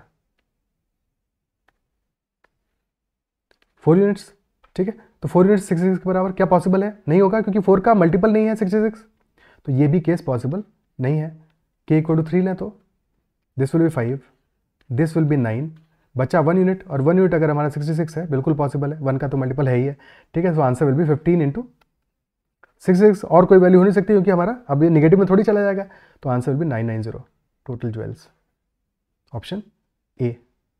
इज इट क्लियर? ठीक है, यहाँ पे गलती होने की गुंजाइश क्या है कि लैंग्वेज को अगर प्रॉपर्ली नहीं पढ़ोगे, कि k/5 of the total jewels पूछा है, टोटल ज्वेल्स बोला है, इन जनरल k/5 ने बोला कि 5 का मल्टीपल होके वो डिडक्शन अगर हम करेंगे तो वो गड़बड़ हो जाएगा वहाँ पे, ठीक है, क्योंकि वो गलती होना बहुत कॉमन है कि हमने सोचा कि फर्स्ट वाले में 1/3 है, तो अगर टोटल x है तो x/3 होगा, सेकेंड वाले में k/5 है और थर्ड में 66 है, तो this is equal to x। अब इसे सॉल्व करोगे तो बट ये गलत हो जाएगा क्योंकि टोटल का k/5 है, यानी कि k/5 x है, ठीक है, तो kx/5 है इन एक्चुअलिटी। क्लियर है? तो अगर चाहो तो अगर यूनिट्स मानने में दिक्कत हो रहा है तो x इस तरह से भी सॉल्व करोगे तो भी काम वही आएगा, बात वही आएगी, ठीक है। बट इक्वेशन प्रॉपर बनानी पड़ेगी। अगर ऐसे ही बनाओगे तो इक्वेशन बनेगी kx/3 plus kx/5 plus 66 and that is equal to x। अब सॉल्व करोगे तो इक्वेशन सही बन जाएगी और ऐसी चीज़ें मिलेंगी। Clear? Next question, question number 16। Now 15 questions तो हमारे सारे हो गए। अब जो मल्टीपल क्वेश्चंस के सेट हैं जिनको डीआई तो नहीं बोल सकते, डीआई इसलिए नहीं बोल सकते बिकॉज ये डीआई एक्चुअल में है ही नहीं। ये जो क्वेश्चंस आए हैं मल्टीपल क्वेश्चंस वाले, this are not DIs, this is not DI. ये बस ये है कि एक पर्टिकुलर टॉपिक से मल्टीपल क्वेश्चंस आ गए हैं, ठीक है, जैसे जेड में पीछे आते रहते थे कई बार। सो इनको भी सॉल्व कर लेते हैं। क्वेश्चन नंबर 16, 2 क्वेश्चन का सेट है। Aman has come to the market with ₹100। Aman के पास 100 रुपीज़ है। If he buys 5 kilograms of cabbage and 4 kilograms of potato, he will have ₹20 left.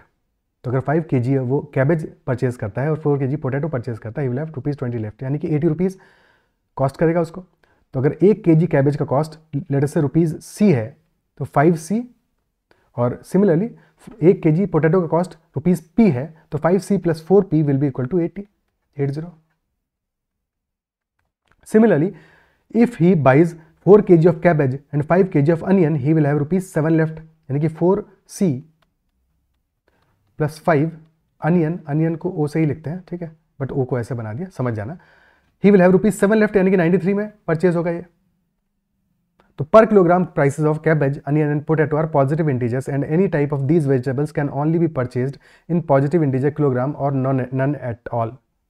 ठीक है, तो हमें समहाउ वैल्यूज निकालनी पड़ेंगी कि क्या कॉस्ट आ रहा है। 2 इक्वेशंस हैं, ठीक, 2 इक्वेशंस हैं, जो वैल्यू दोनों इक्वेशन सेटिस्फाई करेगी, क्योंकि एक चीज़ तो कॉमन है, सी कॉमन है दोनों में, तो सी का जो वैल्यू दोनों इक्वेशन सेटिस्फाई करेगा, इंटीजर वैल्यू, वही हमारा सी का सॉल्यूशन होगा, या उससे हमें बाकी वैल्यू सारी मिल जाएंगी। ठीक है, तो एक कोई पहले सॉल्यूशन निकालते हैं फिर बाकी सॉल्यूशन निकालते हैं। लीनियर इक्वेशन में ये चीज़ें हमने बार बार की हैं, अगर आपने सेशंस नहीं देखे हैं तो वो सेशंस आप जाके देख सकते हो। ठीक है, बाकी वैसे भी प्रैक्टिस किया ही होगा, इतना कोई डिफिकल्ट है नहीं लीनियर इक्वेशन। तो क्योंकि 5 का मल्टीपल 80 है तो we can say that C equal to 16 satisfy करेगा और P इक्वल टू 0 होगा उस केस में। ठीक है, पहला सॉल्यूशन तो ये निकला। नाउ वी नो कि 16 में 4 कम करो 12 आ जाएगा, और यहाँ पे 5 इंक्रीज करो तो 12 5 will be second solution. Third case है फिर 4 कम करेंगे, इधर ये वैल्यू 8 आ जाएगा C का, और P का वैल्यू आ जाएगा 10। फिर 4 कम करेंगे, this will be equal to 4 and this will be equal to 10 plus 5 15 and last value भी this is 0 and this will be 20। ये पॉसिबल केसेस आए C और P के। ठीक है, अब थिंक अबाउट इट कि इनमें से C की कौन सी वैल्यू सेकंड इक्वेशन सेटिस्फाई करेगी, C की कौन सी वैल्यू सेकंड इक्वेशन सेटिस्फाई करने वाली है। तो C इज इक्वल टू 16 लोगे, काम नहीं चलेगा, सेकंड में आ जाएगा 64। 16 लिया तो 64 आ जाएगा, 16 × 4 64। बचाओ कितना, बचाओ 29, नॉट पॉसिबल, 5 का मल्टीपल आना चाहिए ना। 12 लोगे तो 12 या 12 × 4 48, बचेगा 45, तो बिल्कुल काम आ रहा है। 12 ले लिया तो हमारा आ गया वैल्यू यहाँ पे 48 प्लस 45, यानी कि अनियन की वैल्यू आ गई प्राइस की 9। तो ये एक सॉल्यूशन आ गया। क्या कोई और सॉल्यूशन आ सकता है? 8 पे लेंगे तो 8 4 32, 1 आ रहा है, नहीं आएगा। 4 लेंगे तो 4 4 16, 7 आ रहा है, 0 पे तो नहीं आ रहा है वो डेफिनेटली। तो एक ही सॉल्यूशन है, जबकि हमारा कैबेज की कॉस्ट है, कैबेज का प्राइस है 12 रुपीज़, पोटैटो का प्राइस है 5 रुपीज़ और अनियन का प्राइस है 9 rupees. So this is our case. Aman decides to by only onion in whatever maximum quantity possible in positive integer kilogram with the money he has come to market with। Onion purchase कर रहा है, वो onion का cost है 9 rupees पर kg। Total कितना ले सकता है maximum, how much money will he be left with after the purchase. तो वो मैक्सिमम पॉसिबल क्वांटिटी इंटीजर में परचेज कर रहा है, तो ही कैन परचेज 9 रुपीज़ का है इंटू 11 kg, टोटल 99 रुपीज़ का परचेज कर लेगा, बचेगा उसके पास only ₹1, only 1, option E will be the answer. Clear? Okay, ठीक है, ये तो गया question number 16। Next one, next is Aman decides to buy, ठीक है, हाँ, Aman decides to buy only onion and potato both in positive integer kilograms in such a way that the money left with him after the purchase will be insufficient to buy a full kilogram of either of the two vegetables. if all such permissible combinations of purchases are equally likely, what is the probability that Aman buys more onion than potato? Now this is a lengthy question. इसमें थोड़ा cases बनेंगे और उन सारे case को देखना पड़ेगा, किस केस में हमारा फेवरेबल सॉल्यूशन निकलेगा वो भी चेक करना पड़ेगा. This will take time. तो in ideal scenario in exam अगर टाइम कम हो तो इस क्वेश्चन को स्किप मार देना था. अभी हमारे पास टाइम है सॉल्यूशन का, तो डेफिनेटली सॉल्व करेंगे इसको. क्लियर है? तो CPO क्या है? 1259. सबसे पहले वैल्यूज लिख लेते हैं. Now he will only B purchasing onion and potato. ठीक है, तो सम अनियन प्लस सम पोटैटो परचेज करेगा. लेटर से X अनियन परचेज कर रहा है, तो अनियन का प्राइस है क्या? 9. तो 9X हो गया. ठीक है, 9X हो गया. 9X क्या है? अनियन है. ठीक है, अनियन है. तो या तो ऊपर लिख लो, या बेटर क्या होता है, जिस तरह से कि मैं हमेशा कहूँगा कि प्रेफर करो कि अब तुम CPO ऊपर प्राइस तो हमें पता चल गया, अब दोबारा से हम मान सकते हैं इनको. So we'll assume that 9 and onion का वैल्यू O है, अननोन. ठीक है, प्लस पोटैटो है 5 कॉस्ट, तो 5P. ये टोटल वैल्यू आ गया. ठीक है, अब क्या क्या वैल्यूज पॉसिबल हो सकती हैं, क्योंकि लास्ट की कंडीशन सबसे इंपॉर्टेंट है, that after the purchase money left with him is insufficient two by a full kilogram of either of the 2 vegetables. तो अगर उसके पास लेटर से 6 रुपीज़ बचा तो वो 1 kg पोटैटो और परचेज कर लेगा. 7 रुपीज़ बचा तो 1 kg पोटैटो और परचेज कर लेगा. 8 बचा तो भी सेम कहानी है. 9 बचा तब तो अनियन भी परचेज कर सकता है. तो उसके पास डेफिनेटली 5 भी बचा है तो भी वो 1 kg पोटैटो परचेज कर लेगा. 5 से कम वैल्यू बचना चाहिए, दैट इज फर्स्ट थिंग. और 5 से कम वैल्यू बचना चाहिए, यानी कि या तो मिनिमम वो या तो 96 रुपीज़ का आइटम परचेज करेगा, या 97 का, या 98, या 99, या 100. 5 केसेस बने. ठीक है, 96, 97, 98, 99 और 100. तो ये पांचों इक्वेशन हमें बनानी पड़ेंगी, इनके लिए वैल्यूज निकालनी पड़ेंगी, उसमें लगेगा टाइम. पहली बनाई हमने, पहली equation 9 times onion plus 5 times potato का quantity and that is equal to 96 total हमारा पैसा लग रहा है. ठीक है, तो क्या यहाँ से सॉल्यूशंस मिलेंगे हमको? एक सॉल्यूशन निकालते हैं, पहले एक सॉल्यूशन निकालते हैं. तो पहला सॉल्यूशन जब हम इसका निकालेंगे क्या आएगा वैल्यू? 9 1 9 पे तो नहीं बनेगा, क्योंकि वहाँ पे लास्ट में 9 2 18, 9 3 27, 9 4 36. यस, 9 4 36, 36 पे 0 आ रहा है, तो डेफिनेटली 36 हो गया यहाँ पे, और 60 बचा, तो this will be 12. 4 and 12 is one solution. Second solution क्या होगा? यहाँ 5 इंक्रीज करें, this will be equal to 9, और इधर पे विल डिक्रीज बाय 9, यानी कि 3 वैल्यू आ जाएगी. अब साथ में कंडीशन इंपॉर्टेंट क्या है? इंपॉर्टेंट ये है, if all such permissible combinations of purchases are equally likely, what is the probability that Aman buys more onion than potato? Favourable क्या है कि जबकि अनियंस पोटैटो से ज़्यादा हो, तो वो वाला केसेस हमें अलग से काउंट करने हैं, और टोटल केसेस तो काउंट करने ही करने हैं. तो अनियन पोटैटो से ज़्यादा हो, यानी कि दिस इज द केस. ये केस मिल रहा है हमको 9 इज ग्रेटर देन 3. ठीक है, तो अभी तक 2 केसेस हमने किए हैं, जिनमें से एक हमारे काम का केस है. सेकेंड क्या हो सकता है? 9 times onion plus 5 times B is equal to 97. 97 के बराबर करेंगे इस बार. ठीक है, तो क्या वैल्यू आएगा, क्या सॉल्यूशन आएगा हमारा? 9 3 27, तो 3 आ रहा वैल्यू यहाँ पे, और 70 बचा तो 14 आएगा वैल्यू. 3 and 14, और नेक्स्ट होगा 8. यहाँ पे 5 से इंक्रीज हुआ, और इधर पे 9 से डिक्रीज होगा 8 and 5. और डेफिनेटली सेकंड वाला हमारा फेवरेबल सॉल्यूशन है. क्या ये बात क्लियर है? ठीक है, अब इसके बाद में पैटर्न भी देखो, पैटर्न को भी ध्यान दो, पैटर्न को भी ध्यान दो. पैटर्न क्या है हमारा? इन चीज़ों को देखो कि हमारा जो पहला सॉल्यूशन आ रहा है यहाँ पे, ये क्या है? 4 and 12. यहाँ पे आ रहा है 3 and 14. तो क्या हुआ हमारा? अनियन का क्वांटिटी 1 से डिक्रीज किया है, और पोटैटो का क्वांटिटी 2 से इंक्रीज किया है. ऐसा क्यों हुआ? कि 9 रुपीज़ का अनियन है और 5 रुपीज़ का पोटैटो है. तो जब हम 1 kg अनियन कम खरीदेंगे तो क्या होगा? 9 रुपीज़ कम लगे हमारे, और 2 kg पोटैटो ज़्यादा खरीदेंगे, 10 रुपीज़ ज़्यादा लगे, यानी कि 1 रुपीज़ ज़्यादा हुआ इफेक्टिवली. तो इफेक्टिवली हमारा अगली बार से हर बार हमें अब सॉल्यूशन ऐसे नहीं निकालना है, हम पैटर्न हमको मिल गया है. ठीक है, इस पैटर्न को समझना इंपॉर्टेंट है. तो अगली बार क्या सॉल्यूशन होगा हमारा? अगली बार भी जब 1 रुपये बढ़ा रहे हैं हम, तो क्या कहानी बनेगी? 1 रुपये बढ़ाएंगे, और सॉल्यूशन हमारा क्या आएगा? एक सेकंड, ये पेन सेलेक्ट करना है पहले, बिकॉज हाईलाइटर सेलेक्टेड था. तो 9 onion plus 5 potato, this will be equal to 98. और इस बार सॉल्यूशन आएगा 4 से 3 हुआ, 3 से 2 होगा, यहाँ पे 2 होगा, और ये 14 से हो जाएगा 16. चेक कर लो, 18 प्लस 80 बिल्कुल सेटिस्फाई कर रहा है. और नेक्स्ट सॉल्यूशन क्या आएगा हमारा? नेक्स्ट आएगा जबकि 9 यहाँ डिक्रीज करेंगे तो दिस विल बी 7, और दिस विल बी 5 इंक्रीज करेगा तो 7 आएगा यहाँ पे भी. क्लियर है? और इसमें से कोई भी हमें फेवरेबल केस नहीं मिला है, क्योंकि सेकंड केस में इक्वल हो रहा है, बट हमको इक्वल नहीं चाहिए, हमें चाहिए ज़्यादा. नेक्स्ट केस बनेगा हमारा 9 onion plus 5 potato is equal to 99. In that case solution क्या आएगा? अगेन 1 डिक्रीज होगा, this will be equal to 1, and this will be 18. 1 और 18 आ गया, और सेकंड सॉल्यूशन आएगा 18 माइनस 9, 9 आ गया, और यहाँ पे 6 आ जाएगा। थर्ड आ सकता है क्या? थर्ड आएगा, थर्ड में 0 आएगा, और एक second, by only positive integer है ना दोनों, हाँ हाँ ठीक है, 0 नहीं हो सकता, पॉजिटिव है तो 0 नहीं हो सकता। तो यही दो सॉल्यूशन आएंगे हमारे इस केस में, और दोनों में से कोई सॉल्यूशन हमारे काम का है क्या? कोई भी काम का नहीं है। दोनों ही केसेस में हमारा पोटैटो ज़्यादा आ रहा है। लास्ट केस है हमारा 9 onion plus 5 potato is equal to 100, ठीक है। और फर्स्ट तो आएगा 0, 0 हमें लेना नहीं है, बट स्टार्ट करते हैं 0 से, 0 20, ये तो क्लियरली दिख रहा है, ठीक है, ये सॉल्यूशन नहीं है हमारा। अगला आएगा 11 और 20 में, ठीक है, 11 आएगा और यहाँ पे आ जाएगा 5, तो इसको अब हटा दो।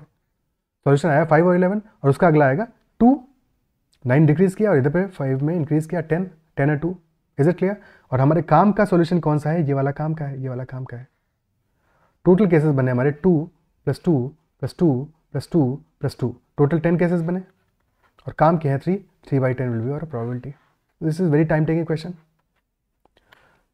ऐसे तो अभी तो करना ठीक है, बट एग्जाम में इसको करने बैठोगे तो फिर तो प्रॉब्लम आएगा, टाइम लगेगा, ठीक है, क्लियर है?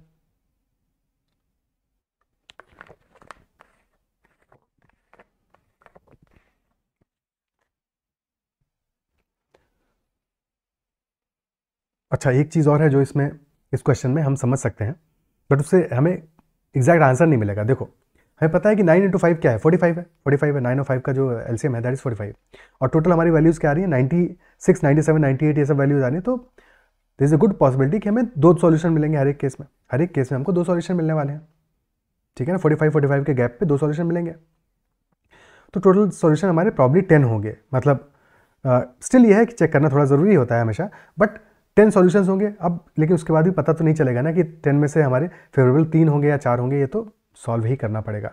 सो और कोई इसका तरीका फिलहाल तो समझ में आ नहीं रहा, ठीक है। कितने क्वेश्चन हो गए? क्वेश्चन नंबर 17 हो गया हमारे। अगले क्वेश्चन पे चलते हैं, question number 18। Question number 18 is saying 41 applicants have been shortlisted for interviews for some data analyst positions. Some of the applicants have advanced expertise in one or more fields among the following. एक field है data analysis, other is database handling, and third is coding. The number of applicants with different advanced expertise are given in the 2x8 table. The number of applicants with advanced expertise in all three fields is given as x in the table, where x is a non-negative integer. तो obviously x कोई number है, number of person है, तो obviously वो या तो 0 होगा या पॉजिटिव होगा, नॉन नेगेटिव होगा। Field, data analysis, okay. तो ये 3 हमारे पास एक्सपर्टीज हैं।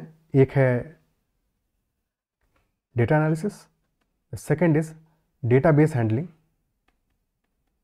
And the third is coding. Venn diagram बनाना है क्लियरली। अब हमें पता है डेटा एनालिसिस में टोटल 12 हैं एप्लीकेंट्स, डेटाबेस हैंडलिंग में there are total 5, and coding में देर आर टोटल 7। अब ये जो है ये टोटल है, ये ओनली नहीं है, ठीक है। ये ओनली नहीं है कि only database, only data analysis, only database handling, वो नहीं है, टोटल केसेस हैं, बिकॉज साफ साफ मेंशन है। सिमिलरली जब इसके बाद की बात करें data analysis and database handling, तो वो भी ओनली वाले केसेस नहीं होंगे, वो भी डेटा एनालिसिस और डेटाबेस हैंडलिंग में कॉमन जो केसेस होंगे वो होंगे। यानी कि बेसिकली ये जो 2 वैल्यू आ रहा है, दिस इज द 2 वैल्यू यहाँ पर रिप्रेजेंट करेगा। डेटाबेस हैंडलिंग एंड कोडिंग का this will be here 3, and similarly 6 will be here. X तो मिडिल में आ गया हमारा, ठीक है, एक्स तो मिडिल में आ गया, और एक्स मिडिल में आ रहा है तो डेफिनेटली ये वैल्यू क्या होगा? इस पोर्शन में क्या वैल्यू फिट इन करेंगे? That will be 2 - x। Similarly here will be 6 - x, and in this case this will B 3 - x। अब डीए में क्या आएगा? क्वांटिटी क्या आएगा? 12। ये सारा सम क्या आ रहा है? This is 6, 6 + 2 8 - x। इफेक्टिवली ये समझो कि जब भी हम कोई 2 पोर्शन को कंपेयर कर रहे हैं, ठीक है ना, सो दैट वहां पे कैलकुलेशन में गड़बड़ ना करो। दिस इज 6, दिस इज 2, और ये x कॉमन है दोनों में, तो x तो डबल काउंट हो रहा है ना, x डबल काउंट हो रहा है, तो टोटल काउंटिंग होगा हमारा 6 + 2 - x। इस तीनों पोर्शन को मिला के टोटल काउंटिंग होगा हमारा 6 + 2 - x। और 12 में से 6 + 2 - x यानी कि 8 - x सब्ट्रैक्ट करोगे, 12 - 8 - x, तो दिस विल बिकम 4 + x, ठीक है, this will become 4 + x। Similarly 5 में से सब्ट्रैक्ट करें हम कितना? 2 - x, या 2 + 3 5 - x आ रहा है, तो 5 - 5 - x सब्ट्रैक्ट करोगे तो this will become x only. And by the same logic 7 में सब्ट्रैक्ट करोगे 9 माइनस एक्स, तो this will become x minus 2. Now question is what best can be concluded about the value of x. अगर हम सिर्फ एक को देखें x minus 2, तो we can conclude that yes x could be इधर x माइनस 2 को देखेंगे तो क्या हो सकता है, x हमारा मिनिमम 2 होना चाहिए, मिनिमम 2 होना चाहिए, isn't it so? और 2 माइनस एक्स को देखेंगे तो 0 1 2, और दोनों को देखना है तो फिर क्लियरली हमको कि x must be equal to 2 only, क्योंकि x अगर 2 से छोटा होगा तो x माइनस 2 निगेटिव हो जाएगा, और 2 से बड़ा होगा तो 2 माइनस एक्स निगेटिव हो जाएगा. So in that case x must be equal to 2 and hence these two should be equal to 0.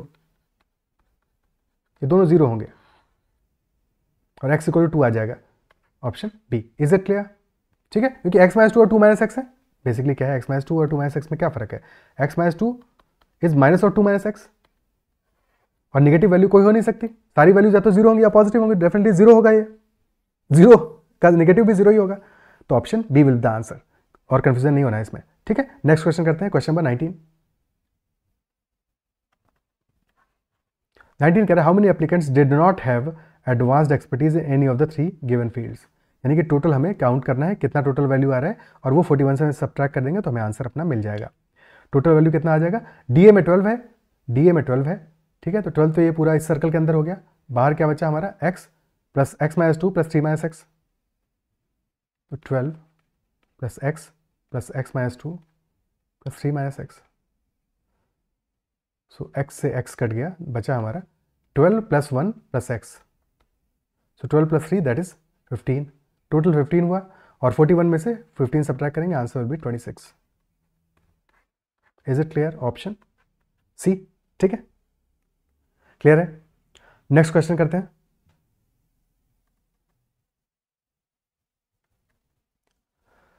Next is question number 20.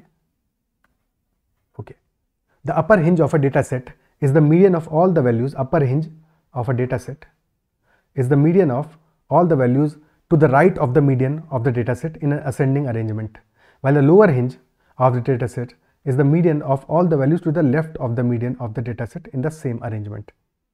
So lower hinge भी medium है, upper hinge भी medium है. lower hinge medium से पहले वाली values का median है, और upper hinge median के बाद वाली values का median है. Is it clear? ठीक है, एक्चुअली मैं रात में रिकॉर्ड कर रहा हूँ ना, इसलिए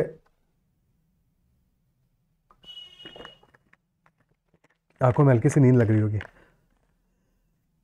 पर सोचा कि सॉल्यूशन जब क्वेश्चन है ही है सामने तो फटाफट से सॉल्व कर लिया जाए. Okay, so for example consider data set 4 3 2 6 4 2 7. When arranged in ascending order it becomes 2 2 3 4 4 6 7. The median is 4, the bold value, and has the upper hinge is the. ठीक है. तो बेसिकली यहाँ पे ये समझाने की कोशिश कर रहा है दैट अगर हम अरेंज करेंगे सारी की सारी वैल्यूज़ को, तो अरेंज किया हमने 2 2 3 4 4 6 7.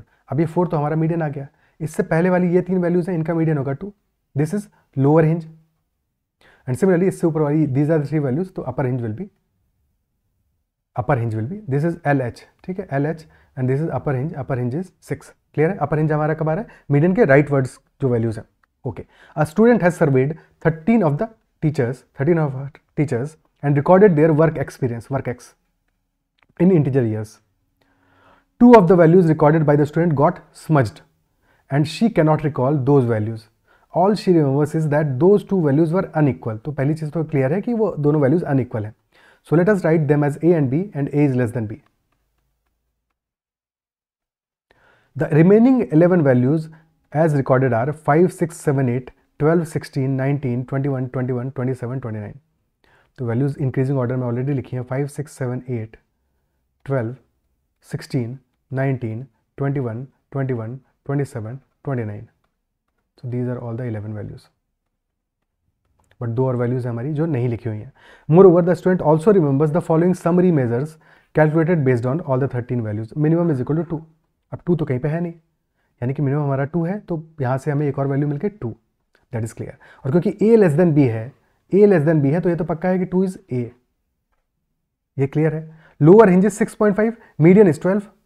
ठीक है, median is 12, upper hinge is 21 and maximum is 29. Maximum 29 है, तो मैक्सिमम लास्ट में 29 आ ही रहा है. Lower hinge is 6.5, median is 12. Now if median is 12, ये वैल्यूज देखो लास्ट में कितनी आ रही है, 6 वैल्यूज आ रही है लास्ट में. Isn't it so? लास्ट में टोटल वैल्यूज आ रही हैं 6. तो डेफिनेटली 12 हमारा मीडियन है। 12 से बाद में टोटल 13 वैल्यूज थी, 13 में से 6 मीडियन के बाद आनी चाहिए और 6 मीडियन से पहले आनी चाहिए, तभी तो टोटल 13 बनेगा। ठीक है, 6 मीडियन से पहले आनी चाहिए और 6 मीडियन के बाद में आनी चाहिए। तो बाद में 6 वैल्यूज आ रही है हमारी 12 के, तो 12 से पहले 6 वैल्यूज आनी पड़ेंगी, यानी कि जो हमारा बी है that should be less then और इक्वल टू 12। लेस देन 12 भी हो सकता है, इक्वल टू 12 भी हो सकता है। क्या ये बात क्लियर है? इक्वल टू इसलिए क्योंकि अगर बी हमारा 12 के बराबर होगा तो भी कोई प्रॉब्लम थोड़ी है, तब भी मीडियन हमारा 12 ही रहने वाला है। तो B should be less than equal to 12। अब लोअर रेंज हमको गिवन है 6.5, lower range is 6.5, 6.5 which is 6 + 7, 6 + 7 isn't it सो?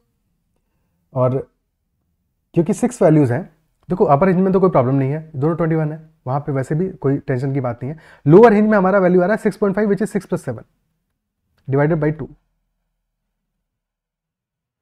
यानी कि जब हम लोअर रेंज की 6 वैल्यूज को लिखेंगे, लोअर रेंज बोल रहे हैं मतलब मीडियन से लेफ्ट वर्ड्स की 6 वैल्यूज को लिखेंगे, तो हमारा एक वैल्यू 6 आएगा और एक वैल्यू 7 आएगा, तभी हमारा जो लोअर रेंज है दैट विल बी 6.5।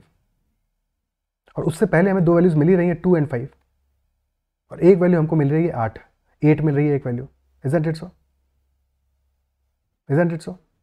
ठीक है, तो ये तो पक्का है हमारा कि या तो बी 7 भी हो सकता है, ऐसा भी तो हो सकता है कि बी 7 हो और फिर 8 वैल्यू आए, तब भी हमारा लोअर रेंज 6.5 आएगा। और या फिर ऐसा भी हो सकता है कि 8 यहाँ पे आ जाए और बी हमारा 9 हो जाए, या 8 हो जाए, या 10 हो जाए, या 11 हो जाए, तो B should be greater than equal to 7। क्या ये बात क्लियर है? B should be greater than equal to 7 है, B should be less than equal to 12। तो 7 से लेकर 12 के बीच में बी की कोई वैल्यू हो सकती है, बी 7 से 12 के बीच में including 7 and 12 can be any value. Is it clear? ठीक है, अब क्वेश्चंस पे चलते हैं। First question, which of the following is a possible value of B? ये क्वेश्चन नंबर 20 है ना? हाँ 20 question, which of the following is a possible value of B? तो बी क्योंकि हमारा 7 से 12 के बीच में कोई वैल्यू हो सकता है, तो 7 से 12 के बीच में कौन सा ऑप्शन आ रहा है? ऑप्शन नंबर सी आ रहा है, that will be your answer for question number 20। Next question, based on the information recorded which of the following can be the average work experience of the 13 teachers? Average के लिए पहले सम निकाल लेते हैं। सम कितना आ रहा है हमारा? 2 + 5 7, 7 + 6 13, + 7 20, 28, 40, 50, 60, 75, 75 + 42 यानी कि 117, और फिर 144, 173। तो 173 हमारी वैल्यू आ रही है, और प्लस बी, बी की वैल्यू कितनी है वो तो पता नहीं है, बट बी डेफिनेटली 7 से लेकर 12 के बीच में ही होगा, और डिवाइड बाई हमको करना है 13। सो ये वैल्यू आ रही है हमारी 13 से गया 13 स्क्वायर 169, यानी कि 13 + 4 + b by 13, this will be our average value. ठीक है, तो क्या वैल्यू पॉसिबल है? 12 वगैरह तो पॉसिबल ही नहीं है, 12 नहीं हो सकता, 12.5 नहीं हो सकता, इवन 13 भी नहीं हो सकता है, और 13.5 भी पॉसिबल ही नहीं है क्योंकि 13 से डिवाइड कर रहे हैं। 14 ही आंसर होगा। क्लियर है? 14 आंसर होगा, और 14 कब आंसर होगा? जबकि हमारा b = 9, b = 9 पे 14 हमारा आंसर हो जाएगा। Is it clear? ठीक है, question number 21 done. Next question, question number 22, while rechecking her original notes to re-enter the smudged values of A and B in the records, the student found that one of the 11 recorded work experience values that did not get smudged was recorded wrongly as half of its correct value. तो actual value उसकी double होगी जो value record हुई है। ठीक है, तो if the recorded value is x, actual value will 2x, this is recorded value and this is actual value. तो करेक्शन कितना करना पड़ेगा? हमें +x ऐड करना पड़ेगा। ठीक है, और x ऑलरेडी एग्जिस्ट कर रहा है, तो जो वैल्यूज एग्जिस्ट कर रही है उनमें से कोई एक वैल्यू है। क्लियर है? आफ्टर री entering the values of a and b and correcting the wrongly recorded value, she recalculated all the summary measures. The recalculated average value was 15. Now average is 15. अगर average 15 आ रहा है तो सम क्या होगा? सम हो जाएगा 15 × 13 which is 195. 195, और ऑलरेडी हमारी वैल्यू क्या आ रही थी? 173 तो आ ही रहा था, 173 + b, ये सम आ रहा था। दिस वॉज द सम। तो हमें पता है कि हमें कितने से इंक्रीज करना है, एक्चुअल में करेक्ट कितना करना है? x से, तो +x कर दो, एंड +x = 195। तो यहाँ से हमें वैल्यू मिल गया that b + x should be 22, और x हमारा ऑलरेडी एक वैल्यू एग्जिस्ट कर रही है, वही कोई वैल्यू होगी। और क्योंकि b हमारा 7 से लेकर 12 के बीच में है, तो अगर b 7 से 12 के बीच में है तो think about it, x = 22 - b। तो अगर b 7 होगा तो x हो जाएगा 15, और अगर b 12 होगा तो x हो जाएगा 10, यानी कि x हमारा 15 से लेकर 10 के बीच में कोई वैल्यू होगा, 15 से लेकर 10 के बीच की कोई वैल्यू होगा। नाउ थिंक अबाउट इट, 15 से 12 के बीच में कितनी वैल्यूज है हमारे पास? सिर्फ एक वैल्यू है 12 ओनली, सॉरी 15 से लेकर 10 के बीच में 12 एक अकेली वैल्यू है, इजंट इट सो? तो डेफिनेटली हमारा x इज इक्वल टू 12 है, और अगर x इक्वल टू 12 है तो b कितना आ जाएगा? b will be equal to 10, क्योंकि क्वेश्चन में वैल्यू पूछा है b का। अगर x की पूछता तो x इक्वल टू 12 है, और यही गलती हो जाती है बहुत सारे लोगों से कि कई लोगों ने 12 मार्क कर दिया होगा, जो कि x की वैल्यू है, b हमारा 10 आएगा, ऑप्शन सी आंसर होगा इस केस में। क्लियर है? ठीक है, नेक्स्ट क्वेश्चन करते हैं, question number 23। Question number 23 is saying a T20 match, cricket match consists of two teams playing 20 overs each, numbered 1 to 20. The runs scored in any over is a non-negative integer. Runs scored या तो 0 होंगे या positive होगा. The run rate at the end of any over is the average runs scored up to and including that over. तो अगर fifth over के बाद में रन रेट हमारा x है, तो डेफिनेटली फर्स्ट से लेकर फिफ्थ तक के सारे ओवर्स का जो सम है, ठीक है, सारे ओवर्स 5 ओवर्स हुए तो उनका एवरेज में मल्टीप्लाई करो, टोटल रन हमें मिल जाएगा. Run rate at the end of the kth over is the average number of runs scored in overs numbered 1 to k. वही चीज एक्सप्लेन किया है, where 1 is less than equal to k एंड k is less than equal to 20. k is a positive integer.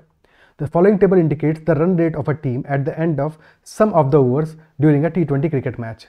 Correct up to 2 decimal places. Where 1 is less than equal to n minus 2 and that is less than n plus 6. Obviously n positive है तो n plus 6 बड़ा होगा, and that is less than equal to 20. यानी n की वैल्यू क्या हो सकती है? अगर 1 is less than equal to n minus 2 तो n definitely should be, अगर 1 is less than equal to n minus 2 तो definitely n should be greater than equal to 3. Similarly, अगर n plus 6 is less than equal to 20 तो n should be less than equal to 14. क्या clear है? It is also known that the team did not score less than, very important value, score less than 6 and more than 15 runs. तो हर एक over में minimum 6 run तो बनाए हैं, 6 से लेकर 15 के बीच में कोई वैल्यू टोटल रन की हो सकती है. Now let us go through the question. Over number क्या है? n-2 के लिए रन रेट है 8 का, n के लिए 7.43 का, n+2 के लिए 8.11, n+4 के लिए 8.45, n+6 के लिए 8.08. अब यहाँ पे देखो कुछ वैल्यूज हमें जो अप्लाई करनी है, जिससे कि ये क्वेश्चन बहुत आसान हो जाएगा. अगर इसमें पॉसिबल वैल्यूज के लिए अप्लाई करते रहोगे n, तब तो हो चुका काम, तब तो फिर हो चुका. ठीक है, हमें करना क्या है इस क्वेश्चन में? हमें रन रेट गिवन है, ठीक है. तो एक चीज सोचो, हमारे पास पूछा गया what is the value of n. Values given है 7, 13, 14, 9 एंड 12. अब अगर हमारा लेट अस से वैल्यू है 7, अगर 7 हुआ तो अगर 7 से हम डिवाइड कर रहे हैं तो हमारा रन रेट की वैल्यूज क्या क्या आ सकती है? 1/7 इज 0.1428 या 0.14. तो 2/7 क्या है? 0.2856. 3/7 0.4284 या फिर 0.43. Isn't it so? क्योंकि n की वैल्यू हमें यहां पे मिल रहा है, n is equal to n पे ये n ओवर्स का रन रेट आ रहा है 7.43.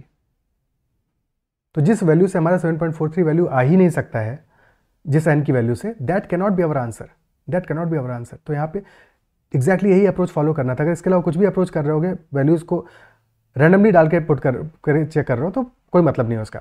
ठीक है, तो n इज इक्वल टू 7 पे तो ये पॉसिबल है. क्या n इज इक्वल टू 14 पे पॉसिबल है? Think about it. 7 पे तो पॉसिबल है.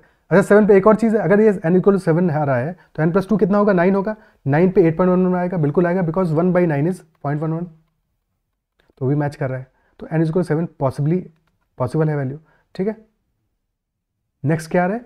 13. अगर 13 को चेक करते हैं तो क्या 13 से डिवाइड करने पे कभी भी 0.43 आ सकता है? Think about it. अगर हम 5/13 करेंगे तो ये 0.4 से कम आ रहा है. 6/13 दिस विल बी 0.4.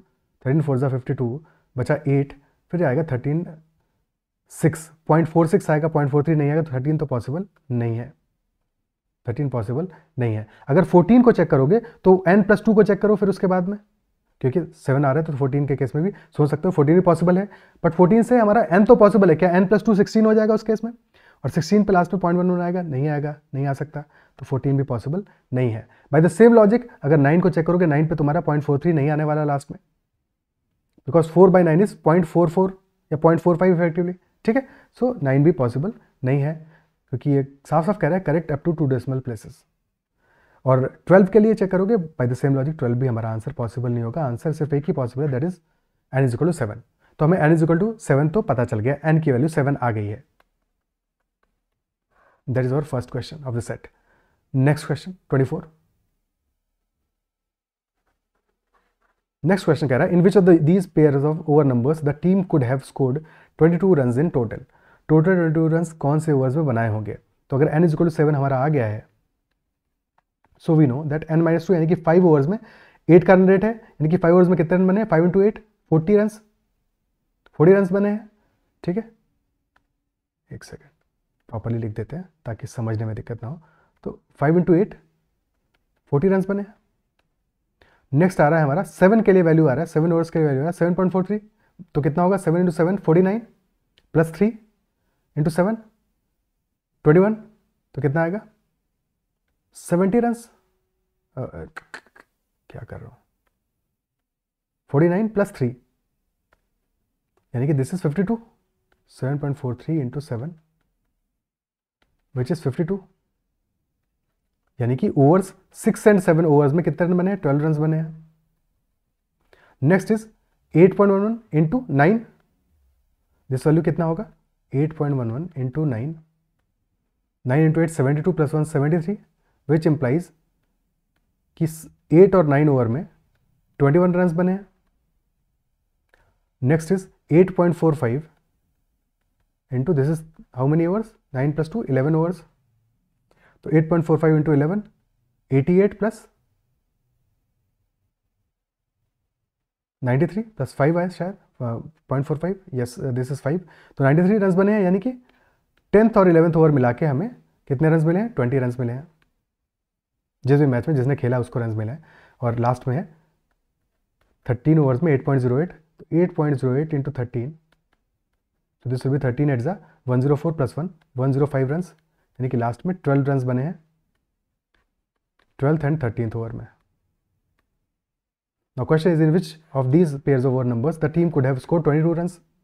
तो 22 रन किसी भी स्ट्रेट अवे 8th और 9 में नहीं बने हैं, 6th और 7th में नहीं बने। कहाँ पे पॉसिबल हो सकते हैं, कहाँ पे पॉसिबल हो सकते हैं, पॉसिबिलिटी क्या हो सकती है, या तो बने होंगे हमारे 7th और 8th ओवर में पॉसिबल है, isn't it so? या फिर बने हो सकते हैं हमारे 8th और 9th में, तो पॉसिबल नहीं, 9th और 10th में हो सकते हैं, 9th एंड 10th ओवर में। या फिर मे बी 11th और 12th ओवर में, क्या पॉसिबल है, थिंक अबाउट इट। क्वेश्चन कह रहा है लेस देन 6 कभी नहीं बने हैं, मोर देन 15 कभी नहीं बने, यानी मिनिमम 6 रन तो बने ही हैं। तो ये तो पक्का हो गया यहाँ से 6 और 7 ओवर में 6 + 6 बना है। And by the same logic last में भी 12 रन बने हैं टोटल, तो 12th और 13th में भी 6 + 6 ही बने हैं। ठीक है, इज इट क्लियर। तो अगर यहाँ पे 6 रन बने हैं हमारे, और 10th और 11th में भी वर्स्ट के सिनारियो में भी 6 + 14 बना होगा, मैक्सिमम किसी एक ओवर में 14 रन बने होंगे, मैक्सिमम 14 बने होंगे, 14 से कम ही बने होंगे इनफैक्ट। ठीक है, 14 से कम ही बने होंगे बिकॉज, या फिर 14 बने होंगे तो मैक्सिमम 14, बिकॉज मिनिमम 6 हम कर सकते हैं। तो पॉसिबिलिटी क्या है 6 + 14 या फिर 7 + 13 and so on, multiple values are possible. But ultimately जब एक वैल्यू हमारी 6 से नीचे जा नहीं सकती, तो मैक्सिमम रन बने हो सकते हैं एक ओवर में 14 run. And by the same logic 8 और 9 में भी यही कहानी रहेगी, 6 + 15। तो कहाँ पे हमारे रन पॉसिबल हो सकते हैं, अगर 15 + 6 भी करोगे तो भी यहाँ 21 आएगा। तो डेफिनेटली हमारा 7th और 8th में तो पॉसिबल नहीं हो सकता। By the same logic 11th और 12th में भी पॉसिबल नहीं हो सकता, सिर्फ और सिर्फ 9th और 10th में ही ये चीज़ पॉसिबल है। So answer will be option D, 9th and 10th। Clear, okay, ठीक है, 9th और 10th आंसर आ जाएगा। नेक्स्ट क्वेश्चन करते हैं, question number 25। In which of the following over numbers the team must have scored at least the least number of runs? Least number of runs. Must कहा है, कौन कौन से overs हमने निकाले हैं, डेफिनेटली 6th और 7th में, और 12th और 13th में 6 और 6 रन बने हैं हर एक ओवर में। इनमें से जो भी ऑप्शन में दिया होगा वो हमारा करेक्ट आंसर होगा। तो 7th इज गिवन, तो option A will be the answer. और answer will be 7th। Otherwise 6th, 7th, 12th और 13th इन सारे ओवर्स में 6 रन बने हैं, तो ये सारे के सारे मिनिमम वैल्यूज हैं। ठीक है, क्लियर है। Next question, question number 26।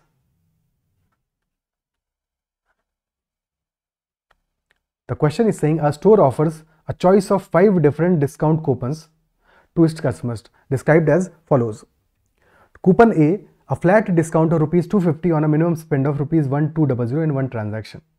Coupon B, a 15% discount on a minimum spend of rupees 500 in one transaction, up to a maximum discount of rupees 300.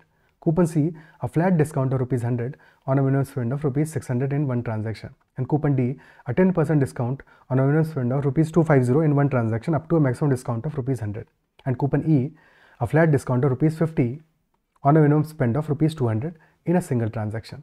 The customers are allowed to use at most one coupon in one transaction, which is implying that 2 or more coupons cannot be combined.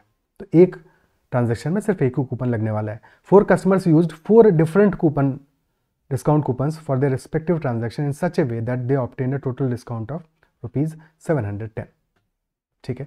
अगर हम ए की बात करें, coupon ए में straight away discount कितना मिल रहा है? Flat discount है ₹250 का. Coupon B is giving 15% discount और मिनिमम ट्रांजैक्शन मिनिमम स्पेंड कितना है? ₹500. ठीक है. और मैक्सिमम डिस्काउंट मिल सकता है 300 तक का.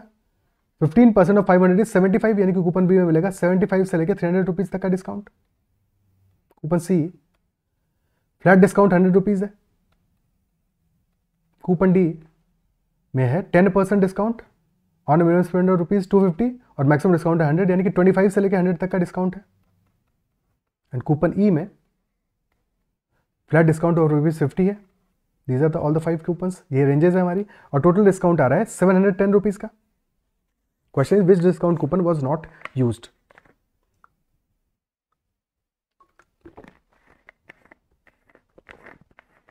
क्या आंसर होगा? Which discount coupon was not used. अगर हम सबका मैक्सिमम डिस्काउंट लें तो क्या वैल्यू आएगा? क्या वैल्यू मिलेगा हमको? 250 plus 300 plus 100 plus 100 plus 50. This is coming out to 550, 650, 750, 800. Total 800 आ रहा है, यानी कि 710 is 90 less than that. 90 less than that, isn't it so? तो क्या पॉसिबल? अगर 90 लेस देन दैट है तो हम क्या कूपन ए को रिमूव कर सकते हैं? ए को तो नहीं रिमूव कर सकते, है कि नहीं? बिकॉज ए तो 250 का फ्लैट डिस्काउंट दे रहा है, उसको रिमूव कर दोगे तो 550 बचेगा टोटल. तो ए तो पक्का यूज किया ही किया होगा, ये तो कंफर्म है. A can not be the answer. अब क्या सी को रिमूव कर सकते हैं? अगर सी को रिमूव कर दोगे तो 100 सब्ट्रैक्ट करना पड़ेगा, 700 ही बचेगा टोटल अवेलेबल हमारे पास. ठीक है, टोटल अवेलेबल 700 ही बचेगा, तो डेफिनेटली सी भी रिमूव नहीं कर सकते. क्या ई को रिमूव कर सकते हैं? अगर ई को रिमूव करेंगे तो 750 बचेगा, यानी कि पॉसिबल है ई को रिमूव किया जा सकता है, बट सर्टेन नहीं है, इसलिए ई आंसर मार्क नहीं करेंगे इमीडिएटली. ठीक है. अब बी के बारे में बात करें तो बी में हमें 75 से लेकर 300 तक का मिल रहा है, कुछ भी वैल्यू हो सकती है. ठीक है, ठीक है. और डी में मिल रहा है 25 से लेकर 100 तक का. तो कौन सा वैल्यू हमारा होना चाहिए? ए और सी को तो कर नहीं सकते, तो ये तो कंफर्म हो गया. 350 तो हमारा कंफर्म हो गया. बचा है अब 360 और 3 कूपन्स बचे हैं हमारे पास, बी, डी और ई, और इनमें से एक को रिमूव करना है हमको. ठीक है. तो अगर हम कॉम्बो लेते से बी को रिमूव कर दिया हमने और डी और ई का कॉम्बो ले, क्या डी और ई से हमारा 360 बनना पॉसिबल है? नहीं पॉसिबल है. It is impossible, because D में मिलेगा मैक्सिमम 100, ई में मिलेगा 50. Not possible. तो बी को भी रिमूव हम नहीं कर सकते, बिल्कुल पॉसिबल नहीं है, बिकॉज उसमें 300 मिल रहा था. ठीक है, पहले भी नहीं कर सकते थे क्लियरली, बिकॉज 300 हमने टोटल कैलकुलेट किया था. ठीक है, तो कहाँ से हम कंपनसेट करेंगे? अब बचा हमारे पास डी और ई का ऑप्शन. तो अगर हमने बी भी ले लिया है तो 300 और यहाँ पे ऐड कर दिया एक तरह से, बचा हमारे पास 60. 350 प्लस 300 प्लस 60. मैक्सिमम 300 है, इससे कम भी हो सकता है. ठीक है, तो कम चलेगा, मैक्सिमम 300 है, बट ये 60 हमें चाहिए यहाँ पे मिनिमम. अभी भी जब हमने सारी चीज़ें मैक्सिमम ली हैं, स्टिल हमें 60 और चाहिए. तो अगर हमने डी को रिमूव कर दिया तो ई से सिर्फ 50 मिल सकता है, यानी कि डेफिनेटली हम डी को रिमूव नहीं कर सकते हैं. तो D will not be the answer. Answer will be option coupon E. Coupon E को रिमूव कर देंगे तो हमारा काम चल जाएगा. क्लियर है? ठीक है. और बाकी मैक्सिमम तो 100 है हमारा, 100 लेना जरूरी नहीं, उससे कम में अगर काम चल रहा होगा तो वो तो हो जाएगा. But definitely coupon E is the discount coupon that was not used. It is a very easy question. ठीक है, बट थोड़ा सा टुवर्ड्स द लास्ट थोड़ा सा टायर्डनेस आया, इसलिए शायद शुरू में थोड़ा कॉम्प्लेक्स कर दिया. क्लियर है? Next question, question number 27. Next is 4 customers used 4 different discount coupons for their respective transactions in such a way that nobody used any discount coupon suboptimally. Suboptimally का मतलब क्या हुआ? जिस कूपन से ब्रैकेट में दिया है discount coupon is used suboptimally if using another coupon could have resulted in higher discount. यानी कि जिस कूपन से जितना मैक्सिमम डिस्काउंट मिल सकता होगा उस कूपन से उतना मैक्सिमम डिस्काउंट लेने का किया है इन्होंने. 4 डिफरेंट कूपन्स 4 लोगों ने लिए हैं और हर कूपन को मोस्ट एफिशिएंटली यूज़ किया है. So question is what was the minimum combined spend before application of any discount in this case. ठीक है, minimum combined spend before application of any discount. तो कूपन ए में ऑब्जर्व करें, coupon ए में कितना मिल रहा है, 250 रुपीज़ का डिस्काउंट मिल रहा है 1200 पे। कूपन बी में 15% डिस्काउंट मिल रहा है on a minimum spend of ₹500। और क्योंकि हमें मिनिमम वैल्यू फाइंड आउट करनी है तो हर एक केस में जो मिनिमम वैल्यू पॉसिबल होगा वही लेंगे हम। ए के केस में मिनिमम वैल्यू कितना है 1200 और डिस्काउंट है 250 का। ठीक है, मिनिमम स्पेंड और डिस्काउंट। और बी के केस में मिनिमम स्पेंड है 500 का और डिस्काउंट है 15% यानी 75। सी के केस में मिनिमम स्पेंड है 600 का और डिस्काउंट है 100 का। In case of D minimum spend is 250 and discount is 10% यानी 25 फॉर 250। ठीक है, ई में 200 पे डिस्काउंट है 50 का। Now what should be the combination? इनमें से कोई 4 सेलेक्ट करने हैं और किसी भी केस में सब ऑप्टिमली यूज नहीं करना है। ठीक है, तो थिंक अबाउट इट। अगर हम डी के बारे में बात करें तो अगर डी पे हम कूपन डी को यूज करते हैं फॉर ₹250, तो क्या अगर 250 में 25 का डिस्काउंट मिल रहा है तो क्या सब ऑप्टिमली यूज नहीं हो रहा है? बिकॉज 250 पे 50 का डिस्काउंट मिल सकता है, डी की जगह ई को यूज किया जा सकता है। Isn't it so? ठीक है, तो डेफिनेटली दिस इज सब ऑप्टिमल यूज, तो डी को इस तरह से यूज नहीं किया जाना चाहिए। सेकंड चीज ये है, क्योंकि डी में अप टू मैक्सिमम डिस्काउंट 100 है, तो अगर हम 600 का यूज करते हैं, लेट अस से हम 600 रुपीज़ का आइटम परचेज करते हैं, कूपन डी यूज करते हैं, तो कूपन डी से कितना डिस्काउंट मिलेगा 60 रुपीज़ का, जबकि 600 पे 100 का डिस्काउंट मिल सकता है। Isn't it so? ठीक है, तो यानी कि कूपन डी इन एनी केस, चाहे जैसे भी यूज करो, चाहे जिस भी तरह से यूज करो, coupon D will always be used सब ऑप्टिमली बिकॉज सबसे कम डिस्काउंट मिल रहा है, उसकी जगह उससे कोई बेटर कूपन है जो हमेशा अवेलेबल रहेगा। तो डेफिनेटली हमें कूपन डी को यूज नहीं करना है बिकॉज वो हमेशा सब ऑप्टिमली यूज होगा। और बाकी सब कूपन्स को यूज करोगे तो 1200 प्लस 500 प्लस 600 प्लस 200 ये आ गया 17 plus 8 2500। Option B will be the answer, क्योंकि सबने डिफरेंट कूपन यूज किया है। So minimum combined spend will be equal to 2500। Option B. Is it clear? ठीक है, नेक्स्ट क्वेश्चन करते हैं। Next is a family wanted to purchase 4 products worth ₹1000 each. 4 products worth ₹1000 each and another product worth ₹300. They were told that they could pay for the 5 products through one or more transactions in any way they wanted, as long as the purchase amount of any one product would not get split into different transactions, which implies कि अगर 1000 rupees का एक item है तो एक transaction में ही उसका payment होना है। ऐसा नहीं हो सकता कि एक ट्रांजैक्शन 500 पे किया, दूसरे पे 500 पे कर दिया। तो एक ट्रांजैक्शन में ही एक प्रोडक्ट का सारा अमाउंट पे होगा। बट यहाँ डिफरेंट प्रोडक्ट्स के लिए you can use different transaction, that is what it means.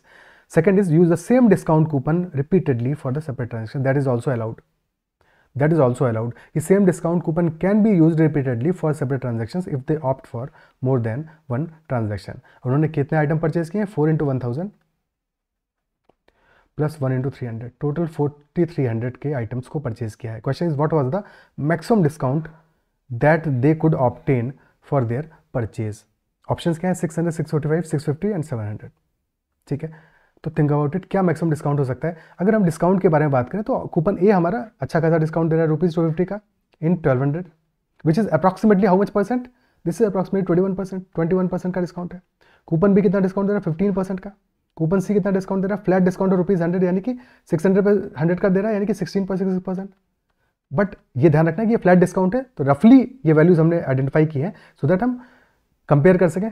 D में तो 10% है, पहले से पता है, और ई में फ्लैट डिस्काउंट ऑफ ₹50 है ऑन 200, यानी कि 25%। This is a very high discount, but limit ये है कि फ्लैट डिस्काउंट है। प्रॉब्लम ये है, तो एक केस ये बन सकता है हमारा कि अगर हम सारे के सारे 1000 के सेपरेटली परचेज करें तो क्या बेनिफिट होगा? सारे 1000 वाले सेपरेटली परचेज करें तो क्या बेनिफिट होगा? क्योंकि 15% कौन सा बेस्ट डिस्काउंट लग पाएगा?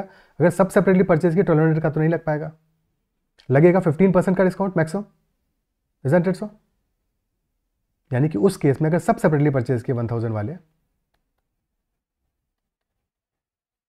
और साथ में भी परचेज कर सकते हैं बट 15% लग पाएगा, तो उस केस में कितना बनेगा हमारा अमाउंट?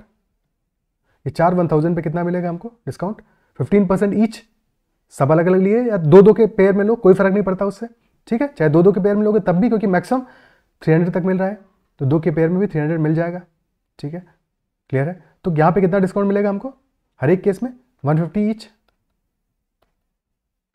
और 300 वाले पे बेस्ट डिस्काउंट होगा हमारा 50 रुपीज़ का कूपन ई का, तो 50 रुपीज़ यहाँ पर मिल जाएगा, इस पर कूपन ई लगाया और बाकी सब में हमने कूपन बी लगाया।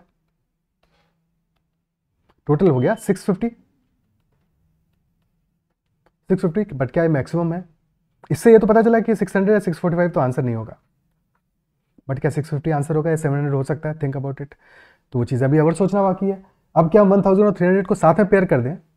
तो ये सोचो ना, लास्ट में 1000 और 300 को अगर हम साथ में पेयर कर दें तो अभी इस पर 200 का टोटल डिस्काउंट मिल रहा है, 250 का मिल जाएगा ना, 250 का मिल जाएगा। तो दोनों को साथ में पेयर कर देते हैं, लास्ट वालों को। यहाँ पे हमारा डिस्काउंट हो जाएगा 250 रुपीज़ का, और ये डिस्काउंट स्टार्ट में तो 450 का ही है, तो टोटल हो गया 700 का। So our answer will be 700, option D. और कोई कॉम्बिनेशन पॉसिबल नहीं है। Is it clear? ठीक है। So that will be the solution for all the questions of ZET 2024। I believe कि सेशन आपको पसंद आया होगा, चीज़ें समझ में आई होंगी, और अगर सेशन पसंद आया तो उसको लाइक ज़रूर करना है, और अगर चैनल को अब तक सब्सक्राइब नहीं किया है तो ज़रूर कर लीजिएगा। ठीक है, okay. And if you want to connect with me, you can join me on Telegram, you can message me on Telegram, or you can also email me if you wish to.